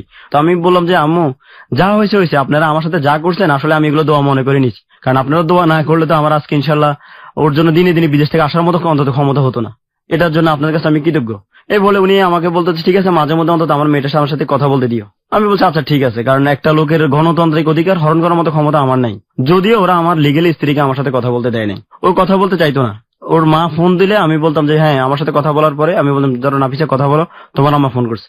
এইভাবে কথাবার্তা চলছিল। এরপর আমি চিটাগাং থেকে চলে আসলাম উত্তর আব্দুল্লাহপুরে। এখানে আসি আমরা বাসা ভাড়া নিলাম। বাসা ভাড়া নেওয়ার পরে ও আমাকে বললো যে আব্দুল্লাহপুর বাসা নেওয়ার পরের ঘটনা, এক সপ্তাহ পরে আমি ডাক্তারের কাছে না, ওর বলতেছে যে আমার কাছে মনে হচ্ছে আমি কনসেপ্ট হয়েছি, কারণ আমার কাছে আমার শারীরিকভাবে ওইরকমই লাগতেছে, তুমি আমাকে ডাক্তার কাছে আবার নাও। আমি ডাক্তার কাছে নেওয়ার পরে ডাক্তার দেখছে হ্যাঁ আপনার স্ত্রী আবার কনসেপ্ট। এটা হচ্ছে সে দ্বিতীয়বার কনসেপ্ট করে। এরপরে ওর মাকেও আমি বলছি যে আপনার মেয়ে আবার এই অবস্থানে আছে, দোয়া করবেন। আর আপনার যদি ও আপনাদের বাড়িতে যাবে না, ও আপনার বাড়িতে যাওয়ার ইচ্ছা নেই, যদি আপনার ইচ্ছা থাকে আপনারা আসি ওকে দেখে যাবেন। উনি বললো যে আচ্ছা ঠিক আছে আমি সুযোগ করে আসবো। এইভাবে আমাদের সুখের সংসার চলতেছিল। আমরা যে একসাথে বসবাস করতেছি, ও কিন্তু রান্না জানতো না, যে কথা বললেই না, ও কোনো রান্না জানতো না। তো আমি বিদেশ থাকার কারণে আমাদের তো রান্না করে খেতে হয় এখানে। আমি এই দীর্ঘ এই 2 মাস যাবত ওকে নিজেই রান্না করে খাওয়াইতে হয়েছে আমাকে। ও কখনো রান্না করতে পারতো না, এবং তার সব ধরনের সেবা যতটুকু আছে আমি একজন স্বামী হয়ে তাকে যতটুকু সেবা কর ততটুকু সেবা করছি যাতে সে ভালো থাকে। সর্বশেষ গত জানুয়ারি 31 তারিখ আমি ওকে বাসায় রেখে চলে আসছি আপনার আব্দুল্লাহপুরে আসছি। আর ও আমাকে ফোন করছে তুমি কোথায়? আমি বললাম যে আমি তো এখানে অবস্থান করতেছি, তো তুমি বাসা আসতে কতক্ষণ লাগবে? আমি বললাম 1 ঘন্টা সময় লাগবে। তো বলে যে না একটু সমস্যা হয়ে গেছে আমার বাবার। তো আমি কি হয়েছে আমাকে বলো। আমার বাবার একটু সমস্যা, যে তুমি বাসায় আসো। আমি আচ্ছা ঠিক আছে। বাসায় মানে কেউ মানে ওদের বাসায়? আমার বাসায়, আমি যে বাসায় থাকি আর কি ওকে নিয়ে। আধা ঘন্টা পরে আমার যাইতে যেতে আধা ঘন্টার মতো সময় লাগছে। বাসায় যাই দেখি ওই বাসায় নাই। বাসায় নাই না শুধু মানে বাসার মধ্যে শুধু আমার জামা কাপড় গুলো ছাড়া কিছুই নাই। আর এখন আমি বললাম ওর মোবাইল ফোন দিচ্ছি, ওর মোবাইলে বন্ধ। এখন হঠাৎ করে আমাকে না বলে কোথায় গেল কি করলো আমি বুঝতে পারতেছিলাম। আমি তাকে মোবাইলে ফোন দিচ্ছি, তার মাকে ফোন দিচ্ছি, তার মা ফোন রিসিভ করে না, ওর মোবাইল হচ্ছে বন্ধ। আমি চিন্তায় পড়ে গেলাম, দৌড়ে গেলাম। আমি আপনার আমাদের স্থানীয় থানা তুরাগ থানা আর কি, ওইখানে যাই, তার একটা নিখোঁজের জিডি করি। ওর বাসায় ফোন ধরতেছে না? ওর বাসায় ফোন ধরতেছে না। জিডি লাগবে না আমার, আপনি বলেন। হ্যাঁ তারপর? হ্যাঁ জিডি করার পরে পুলিশে বললো যে ঠিক আছে আমি তদন্তে যাচ্ছি। এরপর আমি গেলাম র্যাব 1-এর কাছে। ওনারা আমাকে বললো যে ভাই আপনি ঠিক আছে ইয়ে করেন, মোবাইল ট্র্যাকিং করার ব্যবস্থা করেন। আপনার স্ত্রী সর্বশেষ কার সাথে কথা বলছে? মোবাইল ট্র্যাকিং এর মধ্যে ব্যবস্থা করে দেখি যে আমার সাথে কথা বলার 5 মিনিট আগে ওর মায়ের একটা ফোন আসছে, এবং আমার সাথে কথা বলার পরে ওর মায়ের নেটওয়ার্ক আর ওর নেটওয়ার্ক একই টাওয়ার আওতায় একই অবস্থানে। তখন আমি বুঝতে পারি যে ওর মা এখানে আসছে। আসার পরে এখান থেকে তাকে যে কোনো ভাবে নিয়ে গেছে। আচ্ছা। এর পরের দিন আমি তো অনেক খোঁজাখুঁজি করলাম, তাকে আর কোনো জায়গায় পাইলাম না। বুঝতে পারলাম যে সে তার মায়ের কাছে আছে। থানার পুলিশকে দিয়ে ফোন দিলাম যে আপনার মেয়ে আপনার কাছে আছে কিনা, আপনি স্বীকার করেন। উনি বলতেছে না আমার মেয়ে আমার কাছে আসে নাই, এই ছেলে আমার ছেলের মেয়েরা হয়তো মেরে ফেলছে, সেক্ষেত্রে আমি এই ছেলের নামে মামলা করবো। উল্টো আমাকে হুমকি। তখন পুলিশে উনাকে যে হুমকি ধমকি দিয়ে বলো যে আপনি কি বলেন না বলেন, আপনার মোবাইল ট্র্যাকিং করা হয়েছে, আপনার মোবাইলের মধ্যে আমি জানতে পারলাম যে আপনার মেয়ে আপনার কাছে আছে। আর যদি এরপর যদি আপনি যদি মিথ্যা কথা বলেন আপনাকে আমরা আইনের রাতে নিয়ে আসতে বাধ্য হবো। উনি স্বীকার করলে বাধ্য হই যে হ্যাঁ আসলে আমার মেয়ে আসছে। আমার মেয়ে গতকালকে কি হয়েছে, ওদের মধ্যে হয়তো কোনো ঝগড়াঝাটি হয়েছে, এই জন্য আমার মেয়ের আগ্রহ চলে আসছে, আমি তো ওকে নিয়ে আসিনি। তখন পুলিশে বললো আপনি নিয়ে আসছেন না, আসলে তাহলে আপনি এই টাওয়ার আওতা আপনি কিভাবে আসছেন নোয়াখালী থেকে, এই কথা বলছে। আর উনারা কোনো কথা নেই। উনি বলছে ঠিক আছে আপনার মেয়েকে, যদি আপনার মেয়ে রাগ করে গেছে না, সংসারের কি অশান্তি হয়েছে, আপনার মেয়েকে আমার সাথে কথা বলতে দিন। ওর মা বললো যে আচ্ছা ঠিক আছে আমি আপনাকে আমার মেয়ের সাথে কথা বলাই দিব। আমার মেয়ে মূলত কিছু অশান্তি, ওর সাথে বিরোধ হয়েছে, এই বিরোধের জের ধরে চলে আসছে। পুলিশ এরপর থেকে উনাকে 3 বার ফোন করছে, উনি ফোনে আর রিসিভ করে নাই। একদিন পরে ওই নাম্বার চেঞ্জ করে ফেলছে। সেই রিসিভ করে নাই। হ্যাঁ আর রিসিভ করে নাই। ওকে ফোনে কথা বলা দিবি বলছে পুলিশকে, আর ফোনে রিসিভ করে নাই। রিসিভ না করে পুলিশে আমাকে বললো যে ভাই আপনি এই মহিলা তো মনে সুবিধার মনে হচ্ছে না, আপনি কি করেন, আপনি নিজে একবার দেশে যান, দেশে যে দেখেন যে পরিস্থিতি কি। যাওয়ার পরে দেখি যে ওরা যে বাসায় থাকতো, মানে যে অবস্থান, ওই বাসা ছিল নিচতলায়। এখন তারা কি করছে, বাসা চেঞ্জ করে দোতলার বাসা চলে গেছে, এবং নিচের মধ্যে একজন গেটের মধ্যে তালা মারা দারোয়ান বসে আছে। এখন দারোয়ানকে জিজ্ঞাসা করলাম যে ভাই এই বাসার লোকেরা গেল কোথায়? ও আমাকে বললো যে ভাই এই বাসার লোকেরা তো কোথায় গেছে আমরা জানি না। দারোয়ান আমাকে মিথ্যা কথা বলছে। কবে গেল? তো বলছে কালকে বাসা ছাড়িয়ে দিস। আমি বললাম আচ্ছা ঠিক আছে কি আর করা। আমি এই কথা বলে আমি উপর দিয়ে তাকায় দেখি নাফিসার জামা কাপড় বারান্দার মধ্যে ঝুলানো। নাফিসের জামা কাপড় দেখে আমি বলছি এটা তো এই বাসায় না আছে, আপনি মিথ্যে কথা বলেন কেন আমার সাথে? কয় ভাই আপনার জন্য এই বাসায় ঢোকা নিষেধ আছে, আপনার শ্বশুরের অর্ডার। আমি পাশে দিয়ে অন্য বিল্ডিং এর ছাদের মধ্যে উঠে জানালার মধ্যে যাই, অনেকক্ষণ যাবত নাফিসা দরজা খোলো বলে চিৎকার করলাম, আধা ঘন্টা যাবত। নাফিসার তার কোনো খোঁজ খবরে নেই। কি হয়েছে নাফিসার, কেন নাফিসার এই সমস্যা, কি জন্য সে চলে আসছে, কি জন্য তার মা তাকে নিয়ে আসছে, আমি আজও জানতে পারি নাই। এরপরে যখন টাকা আদায় করে অনেকক্ষণ টাকা আদায় করার পরে কিছুক্ষণ পরে দেখি পুলিশ আসছে। পুলিশ আসে আমাকে বলতেছে যে আপনি যদি আগামী 10 মিনিট মধ্যে এখান থেকে না জানতো আমি আপনাকে গ্রেফতার করতে বাধ্য হবো। তাই বলছি আমার যদি অপরাধ থেকে থাকে আপনি আমাকে 10 মিনিট ওয়েট করার দরকার না, আপনি আমাকে গ্রেফতার করেন। পরে পুলিশ আমাকে বলতেছে আপনি মাইর খাবেন এখন, আপনি এখান থেকে চলে যান। পুলিশ বলছে আপনি যদি আনলিগেল হয়ে আপনি আমাকে মারেন তাও আমার কোনো আপত্তি নেই। এই কথা বলার পুলিশ আমাকে বলছে যে এই গাড়ুয়া ফলা এটা ইয়ে করা যাবে না, পুলিশ গেছে চলে। কিছুক্ষণ পরে ওই স্থানীয় এলাকার রাজনীতি পোলাফাইন আসি আমার গায়ে হাত তুলছে। আমার গায়ে হাত তুলে আমার পকেটের মোবাইল, মানি ব্যাগ এগুলো নিয়ে গেল। কি আর করা, নাফিসার জন্য চিৎকার করতে করতে শেষ। আমার আপনি দেখবেন আমার এখানে ফাটা দাগ। ওদের বাসা থেকে যখন বাইরে তখন গেটের এখানে আমার মাথা গাড়ে কাঠ দিয়ে বাড়ি দিয়ে আমার মাথা ফেটে ফেলছে। ওইখান থেকে আমাকে মানুষজন রিক্সাওয়ালার ধরে হসপিটাল নিয়ে ভর্তি করার পর আমি ওইখান থেকে 2 দিন পরে সুস্থ হয়ে এরপরে আমার বাবার বাড়িতে যাই, ওইখান থেকে আবার ঢাকা। আজ পর্যন্ত এরপর আমি গেলাম মানবাধিকার কমিশনের চেয়ারম্যানের কাছে যে আমার স্ত্রীকে আমি এইভাবে নিয়েছি, এইভাবে আজকে বিদেশ থেকে আসার পরে এই পরিস্থিতি এবং তার গর্ভে একটা সন্তান আছে অলরেডি, এই অবস্থা আমি তার নিরাপত্তা চাই। মানবাধিকার কমিশন থেকে শুরু করে বাংলাদেশের আইন সালিশ কেন্দ্র থেকে শুরু করে ব্লাস্টের কাছে সরকারি সংস্থা ব্লাস্টে গেলাম, কোথাও মধ্যে এর মধ্যে কোনো সদুত্তর কারোর মধ্যে আন্তরিকতা পাইনি। আজ আমি ওকে খুঁজতে হয়রান হয়ে আজকে আমার বিদেশের। ওকে ফাইন, আমি লাস্ট আপনাকে বলি, লাস্ট কি অবস্থা, মানে একদম এক্স্যাক্টলি কতদিন যাবো তার সঙ্গে আপনার যোগাযোগ হয়? আর জানুয়ারি মাসের 31 তারিখে থেকে তার সাথে আমার সাথে যোগাযোগ নাই। তার সম্পর্কে আপনি কোনো আপডেট পান না? আর কোনো আপডেটও পাচ্ছি না। জিডি করা ছিল, জিডি নিয়ে আপনি তো আইন দ্বারস্থ হতে পারতেন। আইনের দ্বারস্থ গেলাম, কিন্তু দ্বারস্থ কিভাবে করবো? আমার তো ওর যদি এই মামলা যদি আমিও করি ওর মা বাবা জেল খাটবে, আমার বিবেচনা ছিল এটা। এরপর আমাকে যখন আইনের লোকগুলো বলছে আপনি মামলা করেন, আমি থানায় তার জন্য একটা সার্চ ওয়ারেন্ট করছি কোর্টের মধ্যে, যেটা আমার কাছে এখনো আছে। সার্চ ওয়ারেন্ট করার পরে নাফিসাকে যখন পুলিশ জিজ্ঞাসা করছে আপনি কার কাছে যেতে চান, নাফিসা বলল যে আমি আমার মা বাবার কাছে থাকতে চাই। কেন করলো এগুলো, কি জন্য করতেছে, আমি আজও এর সদুত্তর পাইনি। যদি আমাকে বলতো যে আমি তোমার কাছে থাকবো না, আমি তাকে স্বেচ্ছায় দিয়ে দিতাম, কিন্তু আমাকে এভাবে হয়রানি করার কোনো মানে ছিল না। কিছুদিন পরে ফিরে এসে ওই 4 বারের মতো আবারও সে বলবে যে আসলে আমার বাবা মা ভুল ছিল এটা, যে কারণে আমি এটা করেছি। দিস ইজ দ্য থিং, যদি ম্যাচুরিটি চলেই আসে, প্রথম একটা জিনিস হচ্ছে যেটা যে যদি আপনার কথা আমরা একদম 100 সত্যই ধরে নেই, হ্যাঁ আপনার অপরাধ জগৎ পত্রিকাতে আপনাদের একটা ফিচার এসছে, দ্যাট ইজ নট ইম্পর্টেন্ট। একটা যেটা হচ্ছে যে যদি আপনার কথা আমরা 100 সত্যই ধরে নিই, কারণ এখানে আপনি বলে গেছেন, সুতরাং আপনার বাইরেও তাদেরও অনেক কিছু বলার থাকতে পারে, আপনার স্ত্রীর অনেক কিছু বলার থাকতে পারে, সুতরাং ওই জায়গা থেকে আপনার কথা যে সম্পূর্ণ রকম সত্য হবে সেটারও একটা বিশ্বাসযোগ্যতার একটা ব্যাপার থাকে, সত্য হবে না ইনফ্যাক্ট। আবার একইভাবে যদি আপনার সত্যও ধরে নিই, তাহলে আপনার জায়গাতেই যদি আমরা বলি সবচেয়ে বড় ভুলটা কোন জায়গাটাতে, ভুলের জায়গাটা কোন জায়গাটাতে? আপনার স্ত্রী 1 বার না 2 বার না 3 বার না 4 বার এই ঘটনা ঘটিয়েছে, তাই না? আপনার ভাষ্য অনুযায়ী তাই। তারপরও আপনি মানুষটার কাছে বারবার ফিরে এসেছেন। আপনাদের অপরাধের বলি হচ্ছে নিরপরাধ সন্তান। প্রথমবার সে বলি হলো, দ্বিতীয়বার এখন কি অবস্থায় আছে আপনারা জানেন না। হ্যাঁ, আপনার ক্যারিয়ারেরও 12টা বাজতে চলেছে, ইনফ্যাক্ট ফ্যামিলির জায়গা থেকেও আপনি অনেক বেশি থ্রেটেন জায়গাতে আছেন। জি, তো একটা মানুষ বারবার আপনার কাছে আসছে, কোনো কারণ ছাড়াই সেভাবে চলে যাচ্ছে, যাওয়ার পরে কোর্টে বলতেছে যে আপনাকে সে চেনে না, তার বাবা মার সাথে সে থাকতে চায়, আপনি তারপরে তার কাছে কেন যান? মূলত হচ্ছে যে আমি সামাজিক